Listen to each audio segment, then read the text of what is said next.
Assalamualaikum Ustazah, apa kabar? Waalaikumsalam warahmatullahi wabarakatuh. Alhamdulillah sihat semua. Hari ni purple ya? Ya, betul. Hari ni Bema Purple. Baik. Okey. Alhamdulillah panel kita sudah ada. Saya teruskan ya dengan forum kita. Terima kasih diucapkan kepada pengurusi majlis. Saya ucapkan sekali lagi. Bismillahirrahmanirrahim. Assalamualaikum warahmatullahi wabarakatuh. Sebelum itu, saya perkenalkan diri saya terlebih dahulu. Nama diberi Siti Fatimah binti Kadir selaku Setiausaha Persatuan Siswa Sahabat Cawangan Tudar dan juga merupakan moderator anda pada hari ini. Tanpa membuang masa, saya perkenalkan panel jemputan kita, seorang insan yang sangat hebat iaitu Ustazah Isfadiah Muhammad Dasuki. Sebelum kita mengupas akan sedikit latar belakang panel kita pada hari ini. Akan graduan Universiti Islam Antarabangsa Kepujian, Ustazah juga seorang motivator dan juga pendakwah psikologi di Universiti Kebangsaan Malaysia dan selalu menampilkan di media massa, boleh ditonton TV3, TV1 dan Brand seperti Assalamualaikum, TV Al-Hijrah, Cinta Ilmu Fik Wanita, Tanyalah Ustazah TV9, Mushkil Muslimah Astra Oasis dan banyak lagi, Masya Allah, banyaknya berkaitan Ustazah Isfadiah, tapi saya tidak dapat terangkan semuanya. Siapa yang selalu melihat Ustazah Isfadiah di dalam TV mesti kalian akan mengenali siapa Ustazah Isfadiah ini. Okey, saya teruskan.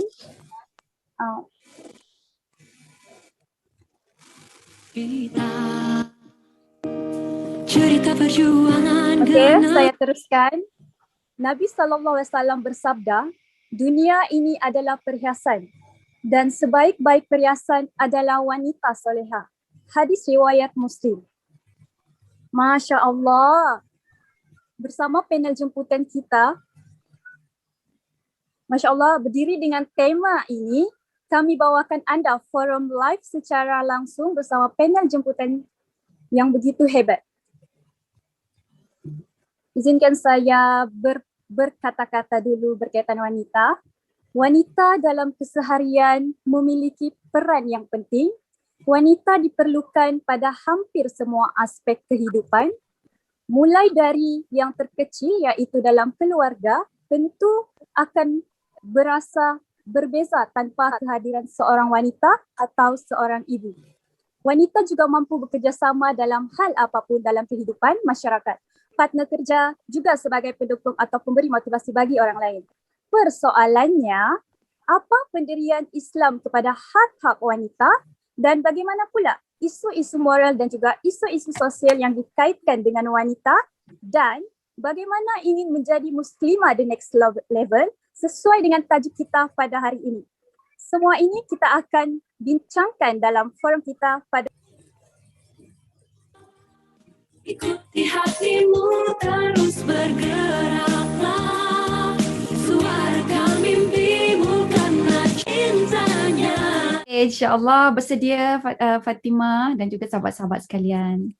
Alhamdulillah. Okey Ustazah. Okey, kita mulai forum kita dengan soalan pertama Ustazah. Baik. Okey, soalan pertama ni sesuai dengan tema ataupun tajuk forum kita iaitu Muslimah the next level. Jikalau kita soalan dia bunyi begini. Jikalau kita mengambil contoh seperti Sayyidatina Khadijah isteri Nabi Muhammad sallallahu alaihi wasallam, iaitu seorang wanita yang sangat terkenal dengan sifat terlalu cinta akan agama sehingga beliau dijamin masuk syurga oleh Allah. Okey, pada pendapat Ustazah, apakah ciri-ciri untuk menjadi seorang muslimah the next level seperti Sayyidatina Khadijah? Tergantung Fatimah. Ya, oh ya Ustazah. Tergantung tadi, saya rasa mungkin internet saya kurang bagus di sini. Oh, okey Ustazah, saya teruskan. Ya. Saya teruskan soalan dah ya. Pada pendapat Ustazah, apakah ciri-ciri untuk menjadi seorang muslimah the next level seperti Sayyidatina Khadijah? Masya-Allah. Okey. Baik, auzubillah minasyaitonirrajim. Assalamualaikum warahmatullahi wabarakatuh. Alhamdulillah. Alhamdulillahilladzi an'amana bi ni'matil iman wal Islam wa nusalli wa nusallim ala khairil anam sayyidina wa maulana Muhammad wa ala alihi wa sahbihi wa barik wasallam. Kepada anak-anak puteri-puteri, saudari-saudari yang cantik-cantik, yang manis-manis, masya-Allah, yang salihah, yang sejuk sangat mata memandang. Apa khabar semua? Okey, diharapkan sihat ya. Okay. Dan kalau program-program Hawa ni, program wanita dia mesti ceria lah, Masya Allah. Dengan lagunya, dengan warna sedon-donnya kan. Saya pun tak perasan, saya pun kurang jelas. Saya daripada KL, saya kurang bagus. Ramai nak menggunakan wifi tersekat-sekat dan sekejap saya pun bersabar. So kalau saya tak ada tu, itu adalah takbir, Allahu Akbar, Allahu Akbar, Allahu Akbar. Sebab saya perasan ada lagi ni semua bantu kita. Bila kita sebut Khadijah radhiyallahu anha, Allah Subhanahu Wa Taala daripada sekali untuk menemani mendambahu alaihi wasallam, untuk kita belajar tentang ataupun wanita yang dilambai oleh syurga ataupun wanita-wanita yang dirahmati oleh Allah Jalla wa Ala. Sebab insan yang kita sebut ini, insan yang besar yang baik ini, Sayyidatuna Khadijah radhiyallahu anha, dia mendapat salam daripada Allah Subhanahu Wa Taala sendiri. Allah bagi salam kepada Sayyidatuna Khadijah. Ya, mesti ada kualiti dia yang tertentu yang perlu dan wajib untuk kita ikuti. Okey. Baik, kita tahu bahawa saya mulakan dengan gelaran Sayyidatuna Khadijah ya. Jadi Sayyidatuna Khadijah ini ada gelaran dia. Kenapa saya pilih permulaan tu tidak pada karakteristik tetapi kepada gelaran dia? Sebab orang menggelar seseorang itu mesti ada sebab. Dia ada karakter-karakter dia yang tertentu sehingga orang bagi gelaran. Betul tak? Jadi bila kita dapat gelaran ini, akan dasarkan kurang di dalam hati dia. Apakah kita nak jadi sebagai manusia? Menempah nama, ya, bukan tempah baju tapi tempah nama. Dia sangat popular di kalangan kaum Quraisy. Bukan sahaja kerana keturunan dia yang baik-baik, ya. Bukan sahaja kerana gelaran dia dipanggil orang Khadijah sebagai, maksudnya yang suci, gelar juga. Ada gelar Al-Amin tu maksud jujur. Masya Allah kan, tengok dia, dua tu sama. Jadi sebab tu memang Allah akan pertemukan kita sekufu lebih kurang begitulah. Ya. Jadi macam itulah Nabi, begitu juga Sayyidatuna Khadijah. Jadi Sayyidatuna Khadijah gelaran yang tahirah ni, kenapa? Dia ada mengatakan perniagaan. Ya. Sayyidatuna Khadijah tidak pernah berniaga barang-barang yang berunsur haram ataupun berunsur maksiat. Jadi maksudnya barang dagangannya itu adalah barang dagangan yang baik-baik. Suka pun tak rokok ke tembakau ke kan, dia tak suka. Dia tak nak dan dia akan tolak. Jadi orang ramai pada waktu itu menggelar dia sebagai tahirah. Okey, kemudian riwayat yang kedua dikatakan bahawa Sayyidatuna Khadijah radhiyallahu anha ini dia sangat-sangat menjaga adab pergaulannya. Dia tak suka bebas bergaul dengan lelaki-lelaki walaupun hakikatnya dia memang kena berhadapan berurusan dengan peniaga-peniaga kaum lelaki. Sebab biasanya dalam dunia perniagaan, kita kalau di Arab sana kita tahulah mesti lelaki lebih dominan kan. Sayyidatuna Khadijah dia tahu itu tapi dia jaga diri dia. Dan biasanya yang akan berurusan dengan kaum lelaki untuk perniagaan itu, dia memberi kepercayaan kepada wakil dia yang bernama Hakim bin Hizam dan juga Maisarah. So itu adalah dua wakil dia. Ya, jadi sangat cantik sekali kan. Jadi sebab itulah dia memang sangat layak digelar sebagai wanita yang tahirah. Jadi cuba kita relatekan dengan diri kita pada hari ini ya Fatimah, saya minta izin. Okay. Jadi yang pertama kita relatekan tahirahnya kita adalah kita jangan berurusan dengan urusan-urusan kehidupan. Contohnya sekarang ni urusan kehidupan kita yang paling banyak adalah di media sosial lah. Sama ada di Facebook atau di Twitter atau Instagram atau TikTok yang sewaktu dengannya lah. So jangan kita berurusan dengan perkara-perkara yang dimurkai oleh Allah.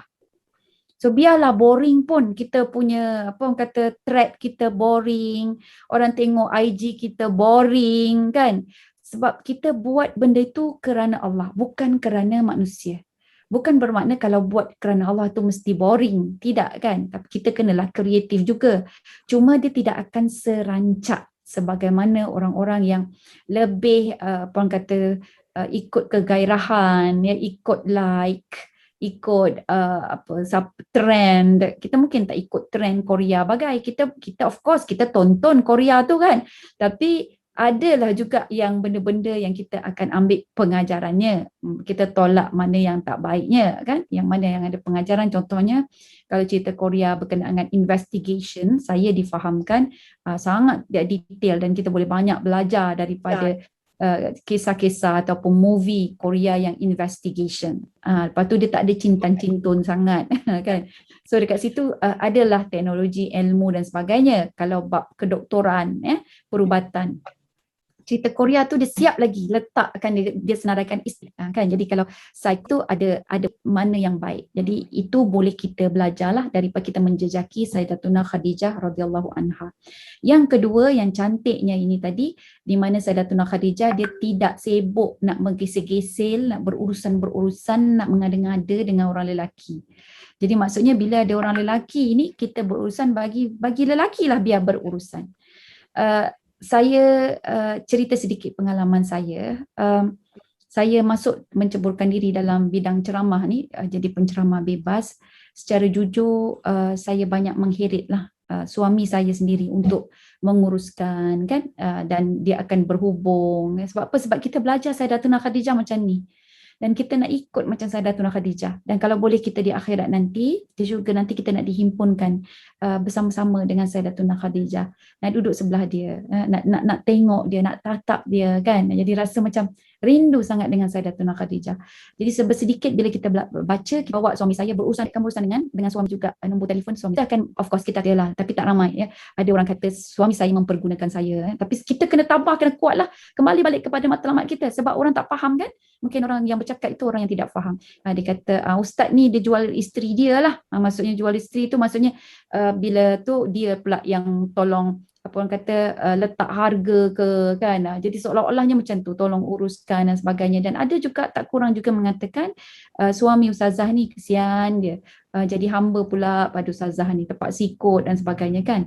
Jadi kita dengan suami kita ni kena kuat dan sentiasa berbincang.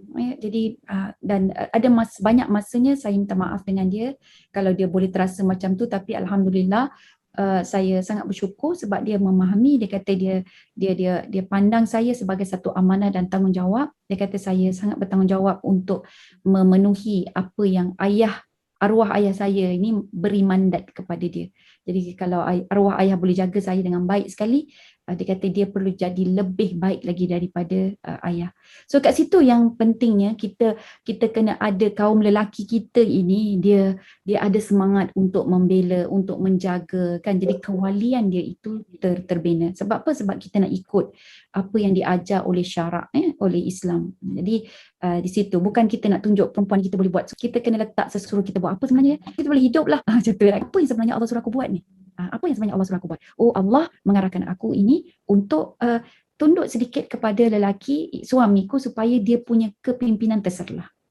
So kalaupun kepimpinan dia tak terserlah, kita kena maju ke depan, jadi tunjukkan inilah caranya bang untuk menjadi pemimpin yang berwibawa.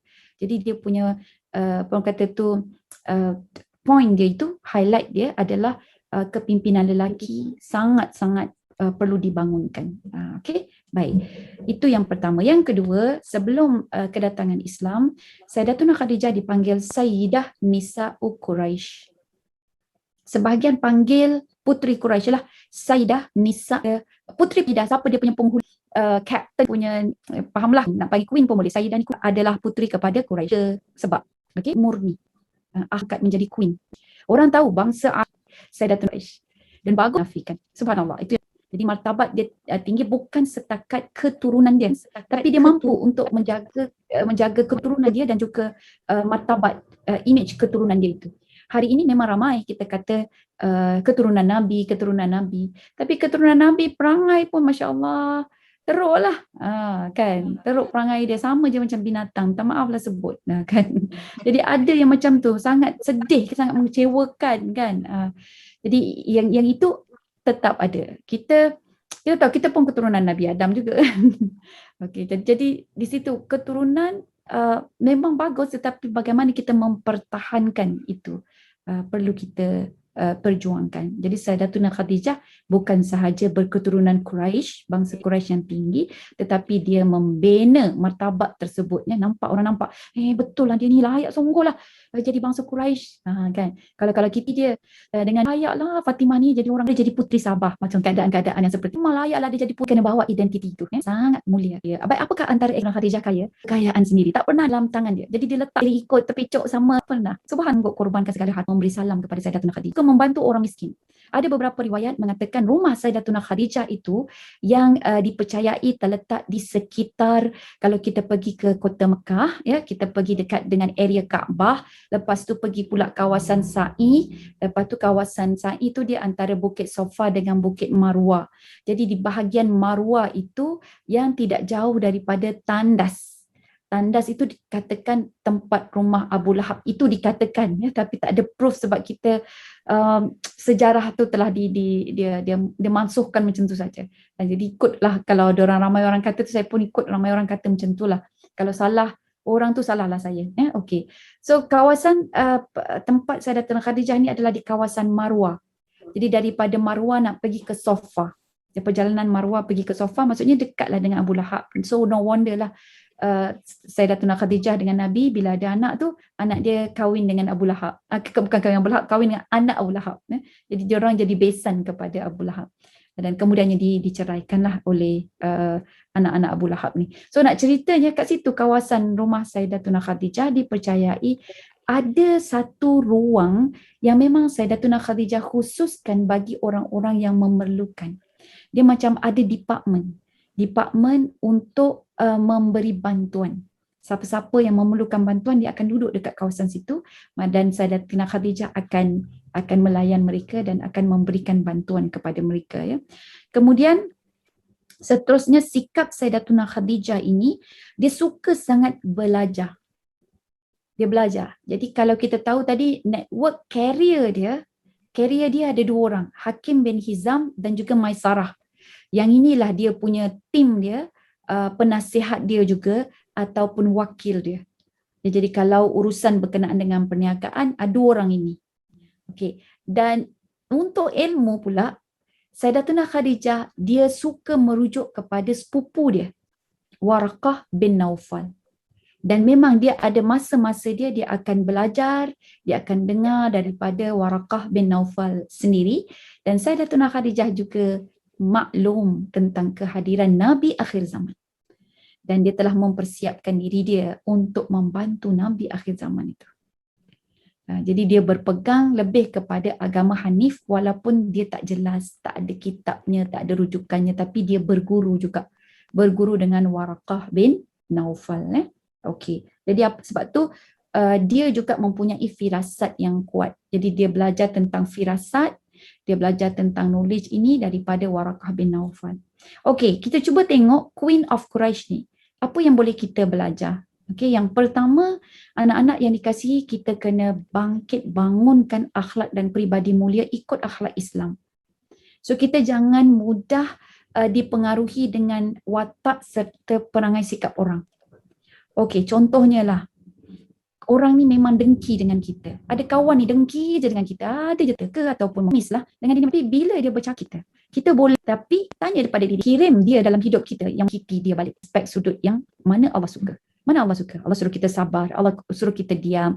Tak boleh nak bercakap baik, diam je lah. Kalau kita marah, kita tahan. Baca ta'awuz, a'udzubillah minasyaitanirrajim. Ambil wudu, kan? Lepas tu doakan dia dan sebagainya. Itu yang diajar oleh Islam. Jadi kita ini berakhlak dengan akhlak Islam. Kita bukan berakhlak dengan akhlak manusia. Respon kita itu ikut pada pegangan Islam. Respon kita itu bukan ikut rentak manusia. Kau baik dengan aku baiklah dengan kau. Kan? Kalau macam tu, kau baik dengan aku baik dengan kau, kucing pun boleh buat baik macam tu. Kan? Binatang lembu pun boleh buat baik, gajah pun boleh buat baik. Ya? Dengan kita sebab lembu, kita bukan kucing. Ya? Kucing tinggal dunia.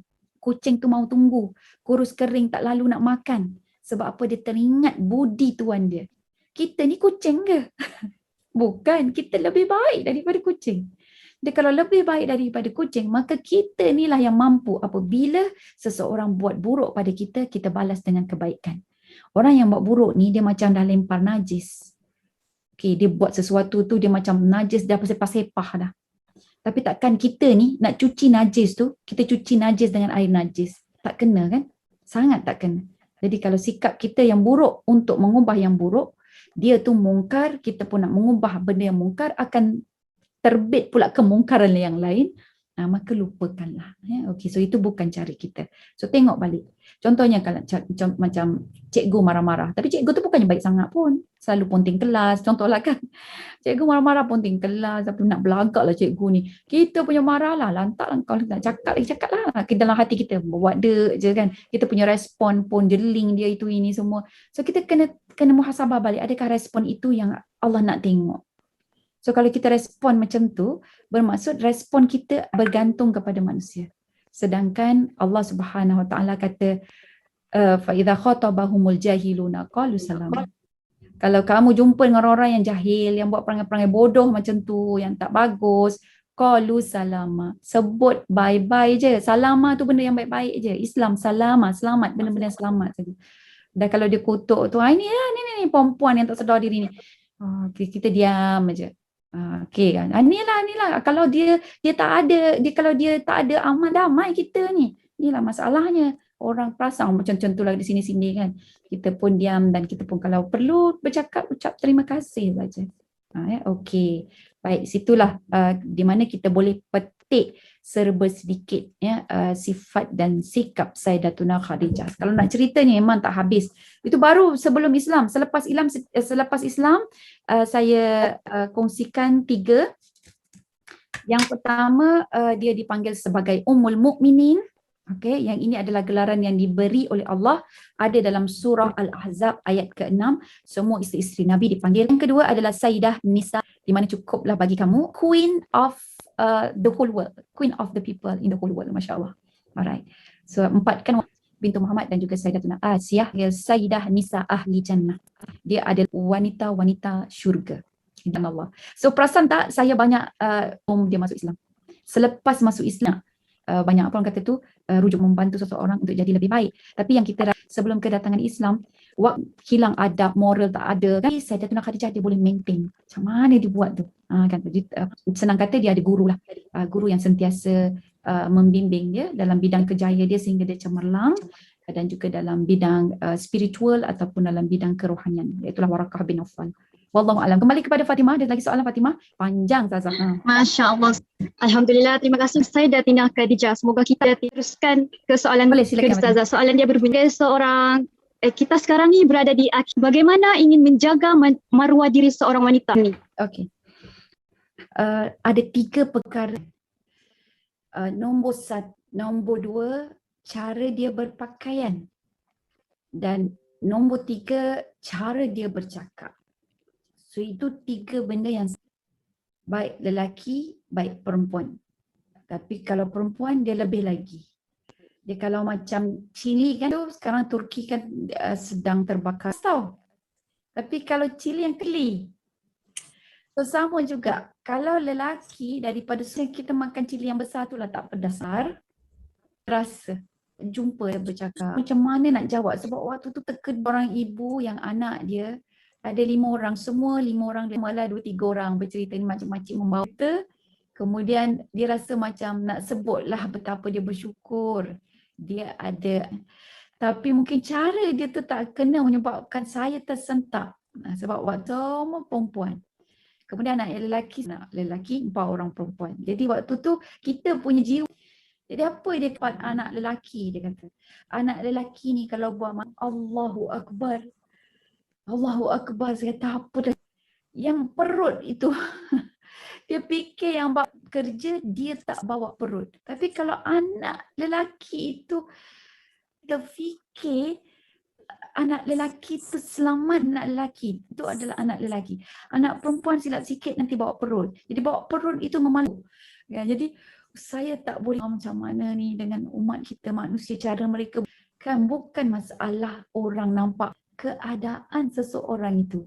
Tak rasa ke malaikat itu sedang mencatat kiri dan kanan. Kita kata, oh mungkin inilah tahap wanita, dia macam cili api. Dan cili api dia pedas, dia sikit tapi dia akan mendatangkan bekas yang sangat lama. yang sangat panjang. Jadi kita kena terima hakikat itu dan wanita. Dan yang perlu membelanya adalah kaum lelaki. Tapi ingat, ya semua anak-anak yang dikasihi yang bersama-sama dengan orang ini semua lelaki. Jadi kalian dia berserban walaupun keturunan Nabi. Yang semua saya cakap tu tadi. Kan, jangan mudah-mudah percaya. Dia bukan pasal keturunan. Nampak nur di wajahnya ke? Tidak.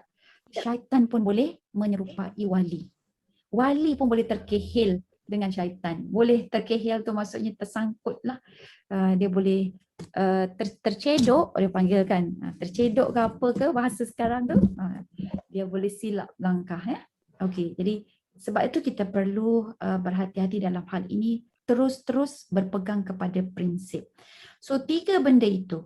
Berpakaian, cara kita berpakaian, cara kita bergaul, cara kita bercakap kena betul-betul ikut cara Islam. Saya bagi setiap satu itu 2 benda cara Islam. Cara berpakaian pertama menutup aurat.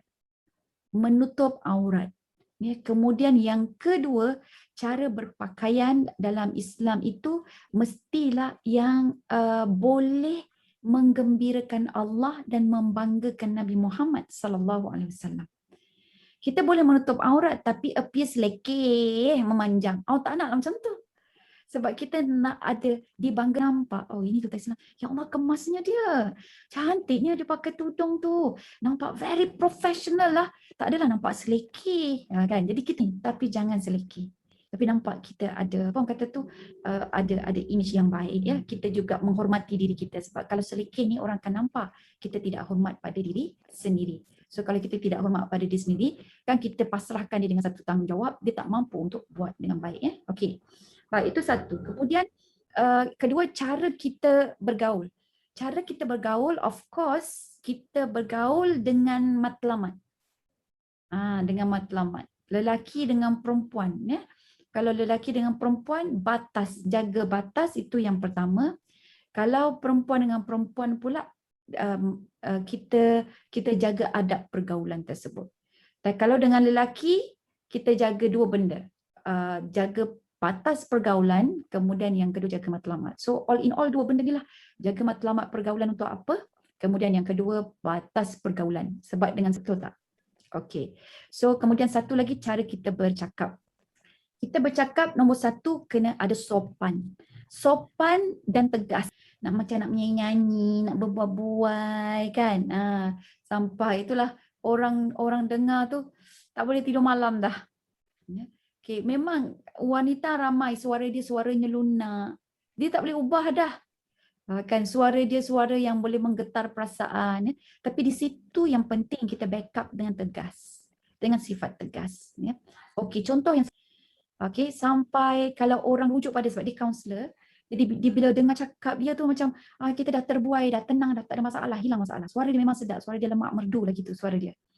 So apa yang dia buat bila ada orang mengadu ni, kalau orang lelaki lah nak counselling dengan dia kan, bila mengadu dengan dia akan cepat bau sebab perempuan dia ada insting dia yang boleh hidu. Ini dia punya niat ni ada benda tak baik ni. Dia dah mula cerita benda-benda lucah dan sebagainya. So dia pun bertegas. Dia kata, okey, ini mesej saya yang terakhir. Ingat, Allah mempunyai CCTV yang lebih detail daripada CCTV yang kita anggap atau kita faham. Jadi kat situ, macam tu je dia cakap. Takutlah kepada Allah, bertaubatlah. Dia. Dan ada kawan saya seorang lagi, saya pun banyak belajar daripada kawan-kawan ni kan. Bila sewaktu dia muda-muda macam you all macam kalian ni kan, ada yang dah kahwin, ada yang belum kahwin ni kan. Tapi yang ni dia belum kahwin lagi, dia pun mempunyai suara yang macam tu lebih kurang. Ya? Suara perempuan macam mana pun memang sedap lah. So bila dia dah ada someone, dah propose kan, masih tunang lagi lah, belum lagi jadi suami dia. Untuk dia disiplinkan diri dia, dia bercakap itu tegasnya adalah kalau tunang dia telefon dia tak pernah telefon lelaki ya. Dan semua dah bertunang pun dia tak akan telefon lelaki tu. Lelaki tu lah yang akan call dia. So bila lelaki tu call dia, lelaki tu pun tanya Assalamualaikum, apa khabar? Dia akan jawab Waalaikumsalam. Ya, ada apa? Ya, nak apa? Itu je. Jadi tunang dia ni sekarang dah jadi suami lah. Dia kata kalau nak telefon dia ni kena fikir dulu apa sebab nak cakap ni. Mesti cari sebab sebelum telefon.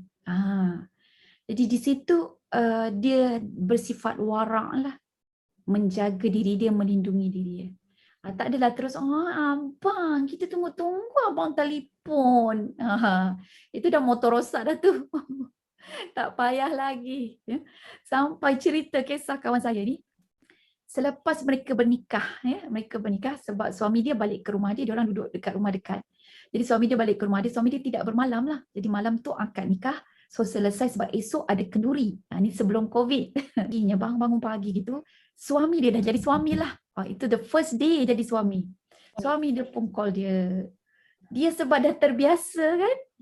Dia pun, dia kata, ya abang, abang nak apa? Ya abang, ada hal, abang nak apa? Jadi suami dia pun terkejut.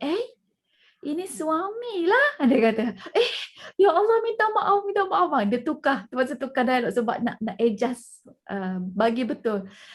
Ya Allah bang, apa khabar bang? Pagi ni macam mana tidur abang malam tadi ya? Barulah dia menggunakan kata tu bahasa-bahasa rayuan, bahasa-bahasa godaan dia kepada suami dia. Jadi kalau buat macam tu dia dapat pahala lah. Kan kita nak goda pasangan kita je. Nak merayu, manja, memujuk-mujuk kepada pasangan kita. Itu halal. Dan bila kita buat hukum dia, kita akan dapat pahala ibadah. Percayalah itu juga pahala sunnah di mana Nabi juga melakukan perkara yang sama. So kita kena merancang. Sebab bila kita salah cakap, orang kata terlajak perahu, boleh kita undur balik kan. Terlajak kereta, boleh kita reverse balik. Penatlah sikit, cuma kena tukar je dia punya gear tu, tarik pergi ke R, reverse ya. Tapi kalau dah terlajak kata, buruk padahnya. Dan kemudian bila kita ni bercakap, sebab kita bercakap dengan orang, bila kita berhubung, pergaulan ni, lelaki dengan perempuan especially, kalau cakap tu dia macam melibatkan dua hati. Kita boleh kawal hati kita tahu, tapi kita tak boleh kawal hati manusia. Tak boleh nak ubah hati manusia. So yang mengubah itu of course Allah. Sebab tu perlu ada guard. Guard ini apa? Takwa ataupun wiqayah, perisai.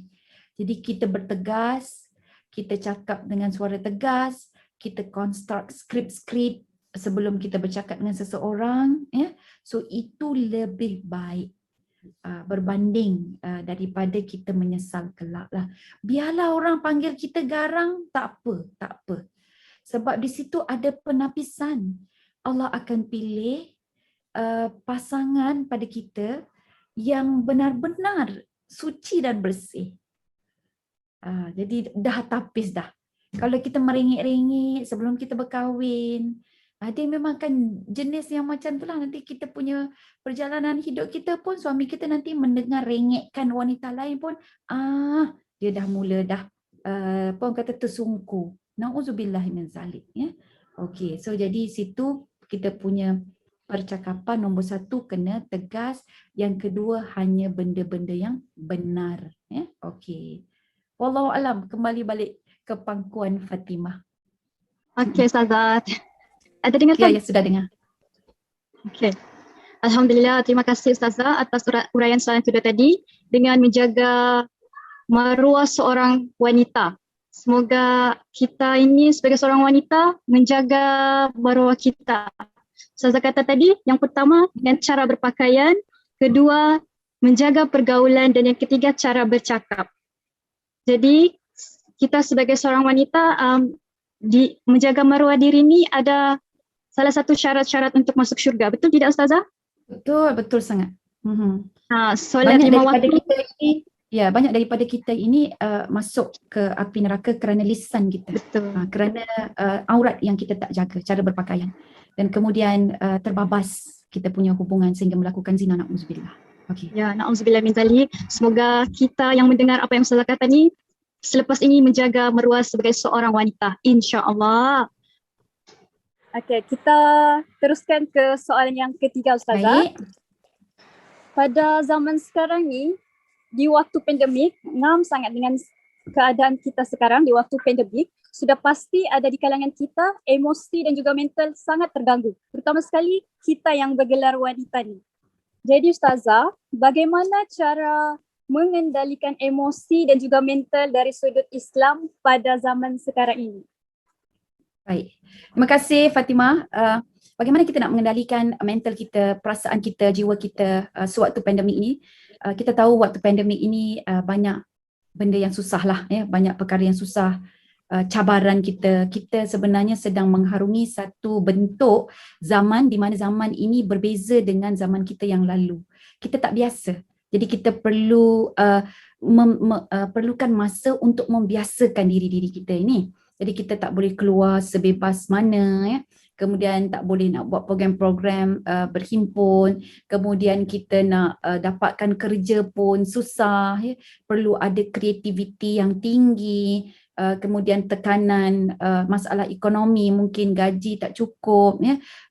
Masing-masing seolah-olah selfish, ya. Nak selamatkan diri sendiri dulu, tak nak berkorban untuk orang lain.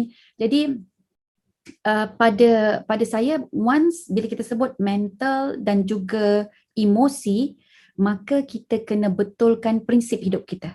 Sebab prinsip hidup kita inilah yang memegang apa yang kita fikir, mental, apa yang kita rasa. Jadi apakah prinsip dia? Saya bagi 3 prinsip sewaktu kita susah. Ya. Nombor 1, hidup adalah sebuah perjuangan. Hidup ni bukan nak kebahagiaan, bukan. Hidup kita adalah perjuangan. Okay, so itu yang pertama. So apa beza hidup adalah perjuangan, hidup mencari kebahagiaan? Bila kita kata hidup itu ada perjuangan, maka kita bersedia untuk hidup susah. Kalau hidup itu adalah mencari kebahagiaan, kita akan mudah kecewa kalau tak bahagia. Jadi bila kita sebut hidup adalah perjuangan, kita akan letak kebahagiaan itu apabila kita berjuang. Di mana kita mampu berjuang, di mana kita ada peluang untuk berjuang, maka kita akan jadi bahagia. Tapi kalau kita hidup adalah untuk mencari kebahagiaan, kita akan cari tahu siapa yang boleh bagi kebahagiaan pada kita. Lepas tu kita mula mengintai pula nikmat orang lain. Bestnya dia, kan. Ni ada satu kisah ni, kan, ni prinsip tengok cara pandang orang, kan. Adalah seorang ni dapat suami yang tidak berapa memahami, suami yang tak nak, orang kata appreciate lah isteri dia. Tapi asalnya dia okey je sebab memang dia tahu perangai suami dia macam tu. Tapi dia perasaan dia sedih tu, membuat-buat tu sebab apa? Sebab dia nampak office mate dia datang kerja, suami hantar, kemudian suami bukakan pintu. Jadi dia punya jiwa, perasaan emosi dia melting. Wah, dia mengharapkan suami dia macam tu lah juga. Tak harap-harap tak dapat juga. Kan? Jadi dia pun selalu cakap dengan suami dia, bang, kawan sekerja saya tu, suami dia baik sangat. Suami dia bukakan pintu untuk dia, bang. Lepas tu suami dia pun cakap, tak boleh buka pintu sendiri ke? Frust dia. Kan ingatkan suami dia tu boleh lah nanti tolong bukakan, kan. Jadi dia setiap hari tu macam sedih juga. Jadi sampai satu masa tu dia dapat peluang bercakap dengan kawan dia. Okey, dia cakap dengan kawan dia apa? Untunglah kau dapat suami romantik, sampai sekarang dah ada anak 3 pun romantik lagi. Dah ada anak 3. Fahamlah kan kalau anak 3 tu, kita hidup ni dah susah lah juga, kan. Suami isteri kalau dah berkahwin, dah ada anak nombor 1 okey lagi. Anak nombor 2, anak nombor 3. Wow, tu banyak lagi yang kita perlu, apa kata, biaya. Okey. So lepas tu kawan dia cakap, kenapa? Dia kata, yelah aku tengok kau selalu datang waktu pagi tu, suami tolong bukakan pintu untuk engkau. Untung kau, kan, laki aku tak pernah buat macam tu. Lepas tu tahu tak apa wanita ini jawab? Engkau jangan pandang baik sangat. Laki aku tu bukakan pintu sebab pintu aku tu rosak, dia tak boleh buka daripada dalam. Sebab tu kena buka daripada luar.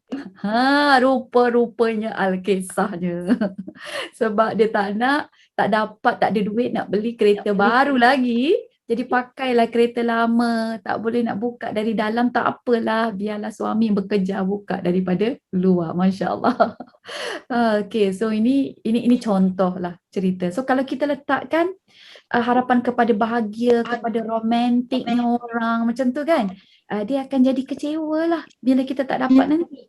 Tapi kalau kita letakkan sebuah perjuangan dan kita dapat suami yang tak romantik, apa orang-orang yang berjuang ini akan cakap, saya akan usahakan, saya ajar suami saya untuk romantik.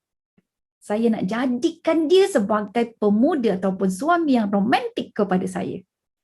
So dia ada semangat perjuangan. Okay. So macam tu cara kita menguruskan mental kita dan juga emosi kita. Cara kita berfikir.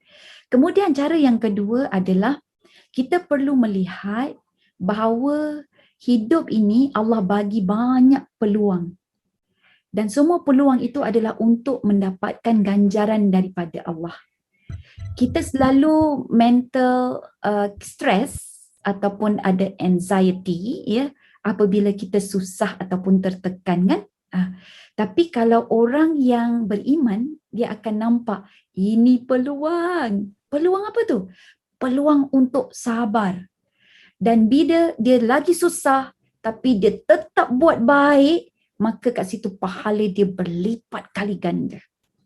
Jadi bila dalam keadaan pandemik ini kita susah, tapi kita terus-terus buat baik, dia akan nampak, wow, ini pahala yang akan berlipat kali ganda. Kematian kerana COVID diiktiraf sebagai syahid. Syahid, come on. Tapi kalau hilang pandemik ini, pintu syahid dah tak ada. Jadi pintu syahid yang secara direct tu tidak ada lah. Kan kalau yang kita tahu setakat kita tahu berperang di medan perang kan, yang ada syahid-syahid kecil lah kan. Cuma syahid yang ini subhanallah dia sipi-sipi macam syahid betul, tak boleh dimandikan kan. Jadi dia dikebumikan macam tu dan ditayamumkan pun hanya daripada bungkusan luar. Subhanallah, itu ibarat seperti berada di medan perang tu. Kalau syahid kerana bersalin, tetap juga mandi. Dia tak ada merasa sebagaimana kematian syahid sebagaimana biasa. Waktu ini adalah waktu kita sangat sempit. Tapi kita tetap diarahkan oleh Allah untuk bersedekah. Dan waktu sempit-sempit macam ni kita tetap bersedekah. Ingat ganjaran dia sama ke dengan bila kita senang kita bersedekah? Lain. Waktu ini kita bantu kawan-kawan kita yang dia pening kepala nak belajar dekat dalam kelas tak boleh, waktu guna macam ni terpaksalah guna video call dan sebagainya kan. So kita pun tengok kawan-kawan kita lemah, kita buat study group, kita bincang lagi, buat video call balik, buat tutor kan, kita kreatif secara macam tu. Agak-agak sama tak cara ganjaran yang Allah bagi dengan waktu nanti kita senang duduk dekat kampus, dekat asrama, berjumpa satu meja, share minuman, air minum, lain. Ganjaran dia lain. So sebab itu bila kita lihat waktu susah ini, dia sebenarnya adalah waktu untuk mendapat pahala yang berlipat kali ganda. Okay. So jadi kita kena nampak dia peluang, tengok peluang. Dan peluang itu dia sebenarnya perlu kekuatan iman. Contohlah, kalau seseorang itu biasanya setiap bulan bagi duit pada mak, pada ayah dia kan, pada mak dia RM1,000. Bila waktu pandemik ni, dia diuji. Adakah dia tetap nak bagi RM1,000 pada mak dia atau dia kurangkan?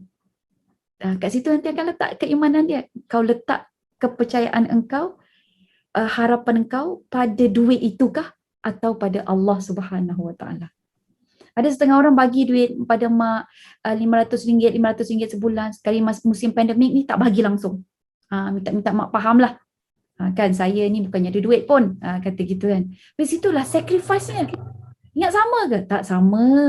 Kadang-kadang kan nak bagi tu, ya Allah, takutnya nanti apa pula aku nak makan nanti. Macam mana pula dengan keluarga aku nak makan nanti. Dia akan dekat situ. So kat situ yang kamu nak letak, kita nak letak ni nilai keimanan kita. I have to believe in you, ya Allah. I have to trust you. Lepas tu baca wa may yattaqillaha yaj'al lahu makhraja, kan, sampailah wa yarzuquhu min haitsu la yahtasib.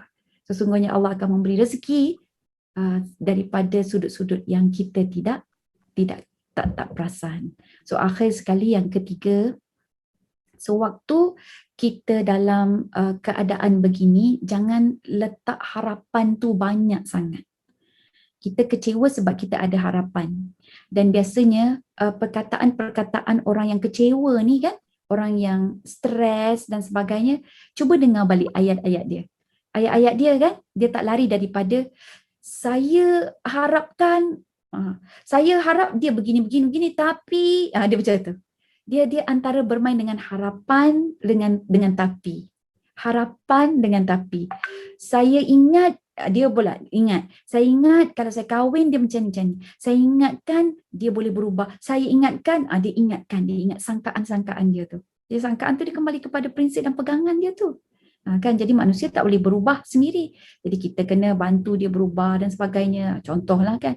Dan juga satu lagi perangkap perkataan yang menyebabkan harapan ini adalah sepatutnya.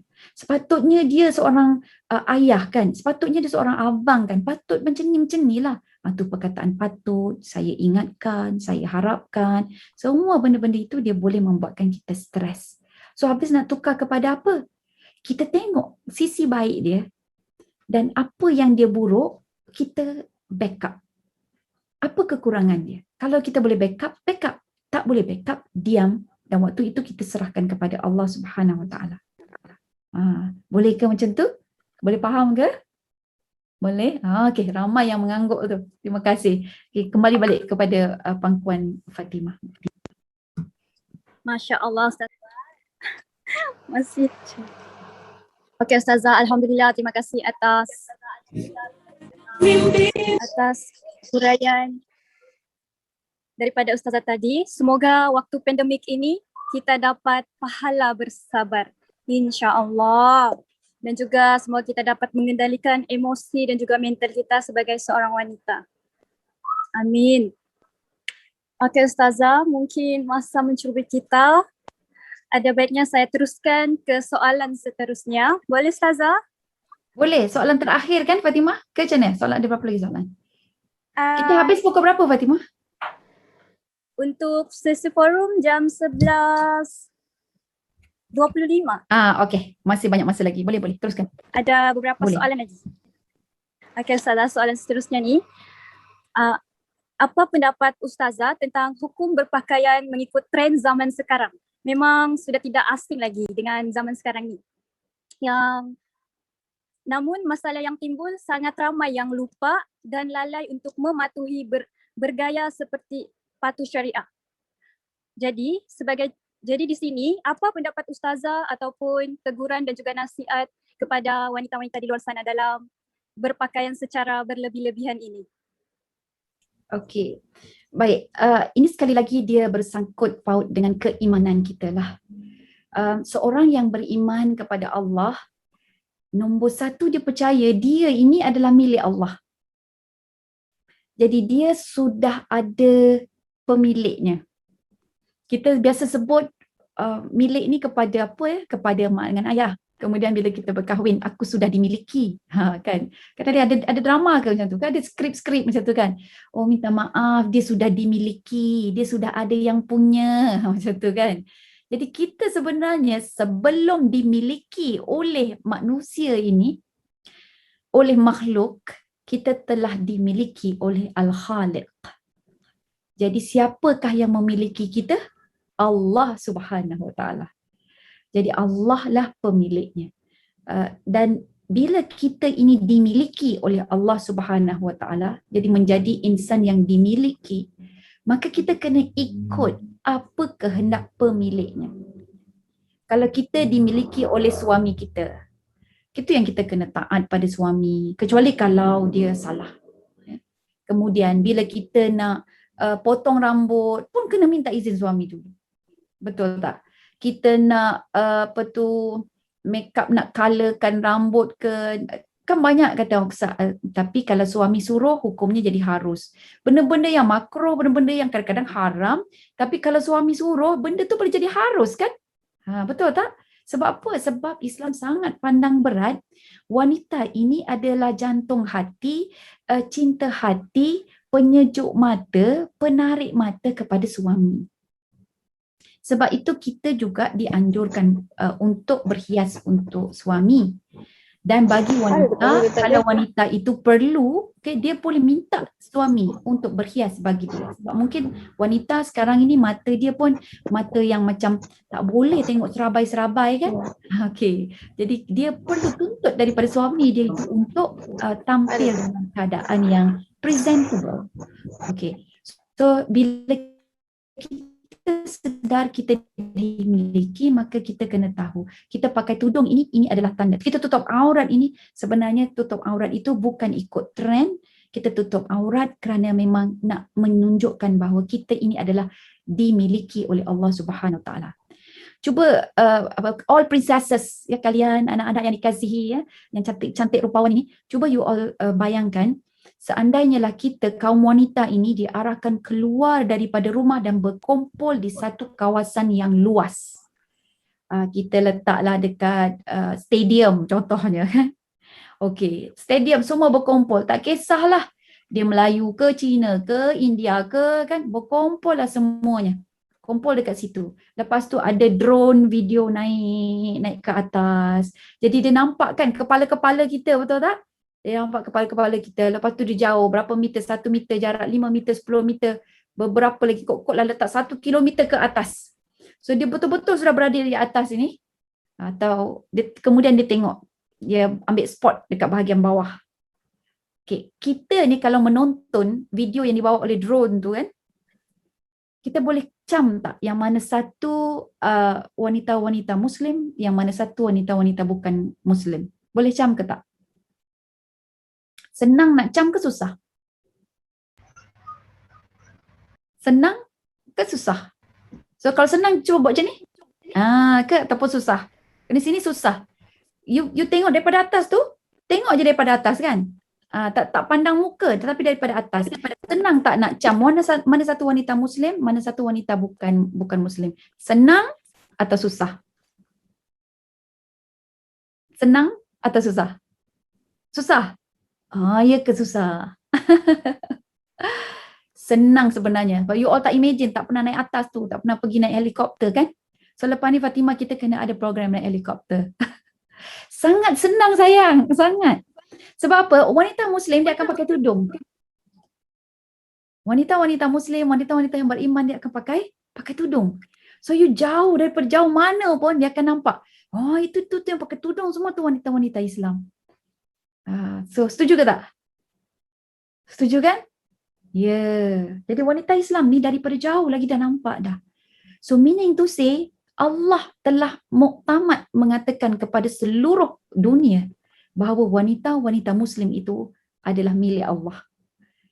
Jadi tak secara langsung kita adalah duta Allah. Orang ramai mengenali Allah dengan melihat kita. Dengan melihat cara kita berurusan, cara kita bercakap, cara kita bergaul. Dan kita ni adalah kehormatan dan maruah Islam. Kehormatan dan maruah Islam. Sebab itu once kita jaga kita punya maruah, sekali lagi ganjaran daripada Allah itu sangat tinggi. Sangat tinggi. Salah satu syarat untuk kita masuk syurga Allah adalah wanita yang menjaga maruah. Dan jadi maruah tu bukan kembali pada kita. Sebab maruah yang kita bawa itulah maruah Allah. Allah punya maruah tu. Sanggup ke kita nak mengkhianati ataupun menghina maruah Allah? Jadi wherever you are, whoever you are kan, whatever your face, kind, your shape ke, bentuk muka cantik ke, perasan tak cantik ke, semua cantik, kita adalah duta Allah. Jadi orang mengenal kita, mengenal Allah, bila kenal kita, dia akan nampak Allah Subhanahu Wa Taala. So itu seharusnya menjadi kita punya prinsip. Jadi macam mana kita ni berhadapan dengan kawan-kawan yang tak nak menutup aurat kan, tak biasa pula dan sebagainya. Sebab tu kita ini anak-anak yang dikasihi kan, perlu dekati mereka sebab jiwa mereka tu tak jinak. Mungkin ada sebab atau pengalaman menyebabkan mereka tak ada rasa nak jadi dia ini milik Allah. Tak ada rasa. Kita mana yang lebih seronok kalau kita sebut saya dimiliki oleh Daniel. Okey, ataupun saya dimiliki oleh Muhammad. Mana satu yang lebih tenang dengan kita kata saya dimiliki oleh Allah? Mana satu? Kan yang sudah tenang mestilah saya dimiliki oleh Allah Subhanahu Wa Taala. Tenangnya rasa. Kan, dan tidak ada lelaki manalah yang boleh menggoda kita sebab kita dah ada prinsip yang jelas. Dan bila once kita dimiliki oleh Allah, semua lelaki boleh tunduk kepada kita. Dia tunduk, dan yang jahat tu tertapis. Dia tak ingin. Dia tak ingin dah dengan kita. Ini tak boleh kacau ni kan. Oh, tertapis langsung. Jadi kita pun ada filter because of once you love Allah, dia jadi macam tu. Rabi'atul Adawiyah, kita kenal kan figure Rabi'atul Adawiyah dia sebagai seorang wali. Biasa dengar tak? Biasa kan? Jadi Rabi'atul Adawiyah ini dia terkenal dengan sebagai seorang yang sangat wara, wali, dan dia membawa satu trend baru dalam dunia tasawuf yang dipelopori oleh kaum lelaki. Jadi Rabi'atul Adawiyah waktu itu dalam bidang sufi atau bidang tasawuf, mereka semua banyak membincangkan tentang takutkan kepada Allah. Takutkan kepada Allah. Tapi Rabi'atul Adawiyah dia membawa satu pengajaran ataupun satu didikan, satu tarbiyah kepada masyarakat waktu itu bahawa Allah ini memang wajar kita takuti, tapi lebih layak lagi untuk dicintai. Untuk dicintai. Dia bukan hanya untuk ditakuti, tetapi dia lebih jauh layak untuk dicintai dan dikasihi. Dan sebab itu Rabi'atul Adawiyah apa dia buat? Setiap malam, bila malam datang, dia sangat happy. Sebab dia tahu itu adalah waktu untuk dia dating dengan Allah. Dia akan bercakap-cakap dengan Allah, dia akan mengadu dengan Allah, dia akan merayu pada Allah. Lepas tu dia akan sebut betapa dia takut dengan kemurkaan Allah kan. Sehingga kan ada perenggan dia itu, Masya Allah, yang sangat, bila kita baca pun kita kata, ya Allah macam aku tak layak nak cakap pun tak layak. Apa kata Rabi'atul Adawiyah? Dia kata, ya Allah, Engkau adalah kekasihku, maka aku ingin menjadi kekasihmu. Seandainya Engkau lemparkan aku ke dalam api neraka, dengan cara itu aku mendapat kasih dan cintamu, aku reda ya Allah. Aku reda.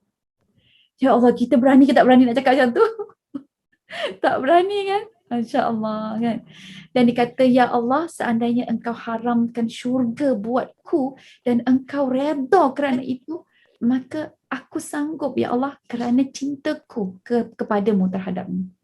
Dan Imam Hasan Al-Basri, dia banyak kali menghantar pinangan nak kahwin dengan Rabi'atul Adawiyah. Bila tiap kali hantar pinangan, dia tolak balik. Dia tolak lagi. Sampai Imam Hasan Al-Basri dia bertanya, dia kata, tidak adakah dia punya perasaan cinta ni kepada sesama manusia untuk menjadi seorang wanita yang ialah taat kepada suami. Kan suami ini boleh menjaga juga pintu syurga. Jadi dia sebut apa? Dia kata, bukan macam tu, dia kata. Dia ada masalah, dia kata. Sebab dalam hati dia ini ada cinta yang membuak-buak. Tapi cinta yang membuak-buak itu dia telah bagi kepada Allah, dan dia khawatir dia tak mampu mencintai manusia kerana cinta dia itu kepada Allah Subhanahu Wa Taala. Dengan mudah kata, apa dia kata? Hati saya sudah dimiliki oleh Allah. Subhanallah. Itu yang menjadi penghalang kepada dia untuk dia berkahwin, sebab dia khawatir dia tak boleh melakukan tugas sebagai seorang isteri nanti kan. Sebagai ialah untuk meletakkan diri dia taat kepada suami, kena layan suami, sedangkan kepala dia, hati dia sibuk aja dengan Allah Subhanahu Wa Taala. So kita memanglah susah nak sampai ke darjat Rabi'atul Adawiyah. Tetapi cubalah pada kadar di mana kita boleh hidupkan rantaian aktiviti kehidupan kita dengan Allah. Apa maksud dia? Maksud dia, buat sesuatu itu biar kerana Allah. Kita berpakaian. Kenapa kita berpakaian ini? Oh, kita berpakaian ini sebab kita nak jaga kesihatan kita. Kesihatan kita kan perlu ada pakaian. Kalau orang baby, lahir-lahir tak dipakaikan pakaian apa-apa, dia akan mati nanti. Sebab iklim, sebab cuaca dan sebagainya. So itu tangga yang pertama. Kita berpakaian kerana nak menjaga kesihatan kita. Kenapa nak jaga kesihatan kita ni? Sebab kita diamanahkan oleh Allah untuk menjaga kesihatan. So kalau macam tu tutup je lah, biasa, jangan nak pakai tudung dan sebagainya. hidup kita ini adalah hamba kepada Allah kan. Jadi kalau Allah dah arahkan kita, pakaian pun sebab hamba dia tak ada ikhtiar ataupun tidak ada kebebasan untuk membuat keputusan bagi diri dia. Hamba kena ikut keputusan Tuan dia. Jadi kalau pakaian pun Allah yang tentukan, maka bila aku berpakaian ini adalah tujuan untuk beribadah kepada Allah. Aku nak tunjuk bahawa ini adalah penghambaan aku kepada Allah SWT. So saya memakai pakaian ini kerana saya adalah hamba Allah dan saya kena ikut tata cara yang diarahkan oleh Allah, ikut trend yang diset oleh Allah Subhanahu Wa Taala. So situ yang pegang kita punya niat, insya-Allah pakai kerana nak sihat, betul tak? Lepas tu kenapa kena jaga kesihatan sebab kita adalah hamba Allah. So bila kita ada hamba Allah tu rantaian kedua. Bila hamba Allah dia kena pakai pula ikut trend yang diset oleh Allah. Tu yang ketiga lah pula kan. Rantaian ketiga. Lepas tu kerana aku hendak di sini adalah ketaatanku kepada Allah. Straight. So jadi rantaian dia tu dia akan sampai kepada Allah Subhanahu Wa Taala. So daripada sudut pakaian lah. Okey. Baik. Kembali balik kepada Fatimah.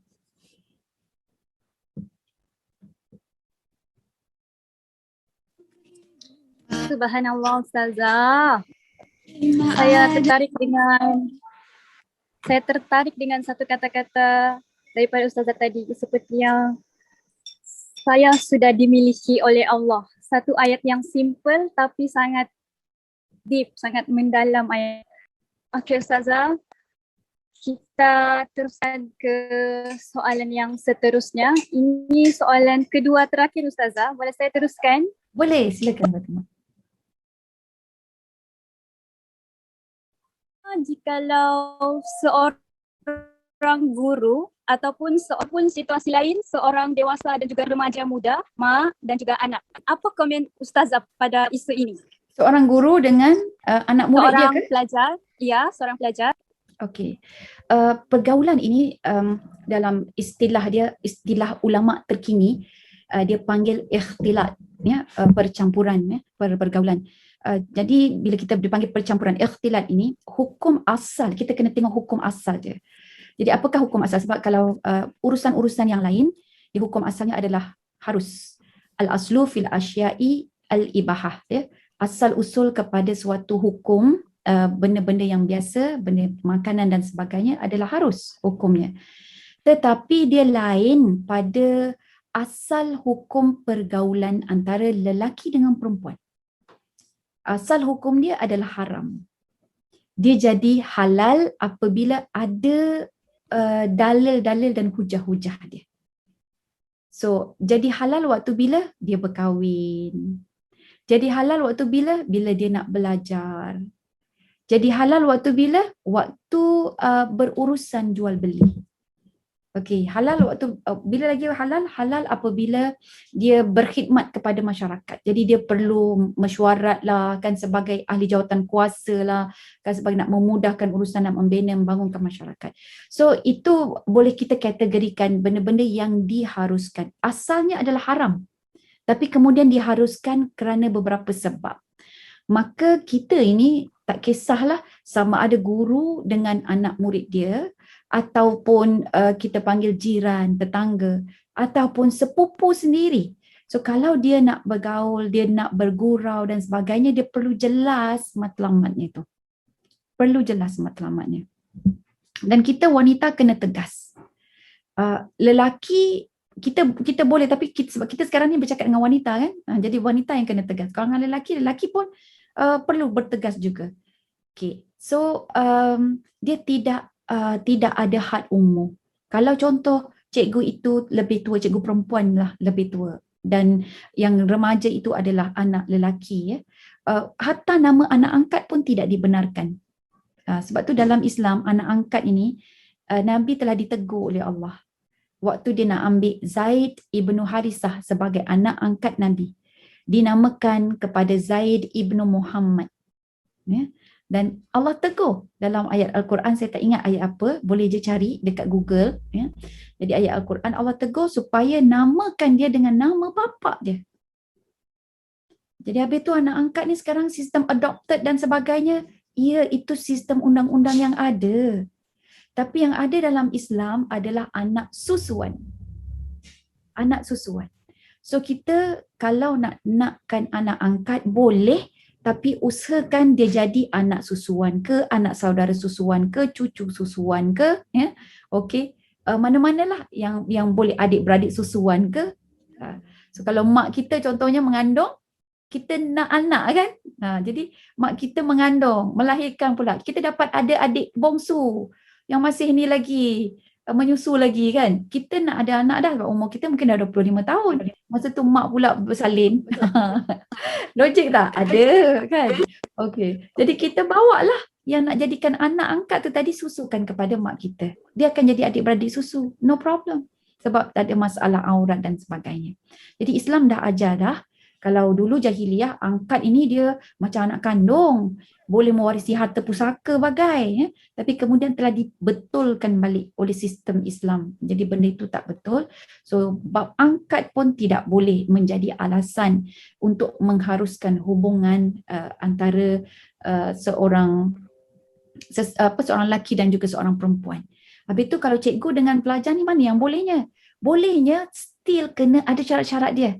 Sama ada dia belajar, sama ada dia mengurusan jual beli, sama ada dia meeting untuk kebajikan masyarakat, sama ada nak kahwin. Empat yang diharuskan ini tetap ada tata cara dia. So tata cara dia adalah apa? Tak boleh berjumpa berdua-duaan. Tak boleh. So kalau tak boleh nak elak, buka pintu. Biar berada di halayak. Maksudnya ada peneman, ada orang boleh nampak. Jadi kalau misal kata cikgu, dia nak didik anak dia, nak buat tutor dan sebagainya kan. Okey, jadi kat situ kena buka lah pintu. Kalau dekat video call macam ni, anak ke atau cikgu kena buat dekat rumah tu yang bahagian living room. Jangan sorok-sorok duduk bilik sendirian. Jadi di living room tu orang boleh nampak dan dia akan dengar apa yang kita cakap dan sebagainya. Sekarang semua pakai headset kan. Jadi tak dengar. Sebab kat situ pentinglah juga kita sesekali kena ada orang yang memantau. Kalau kita pemantau, kita kena pantau.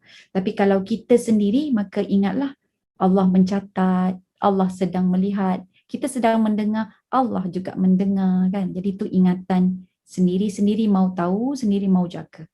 Okay. So pada saya tidak nampak hubungan antara guru dengan anak murid itu boleh diharuskan kalau tidak mengikut nilai-nilai Islam. Hatta bertunang pun, jangan keluar lagi Jangan keluar sendiri naik motor bersama-sama kan.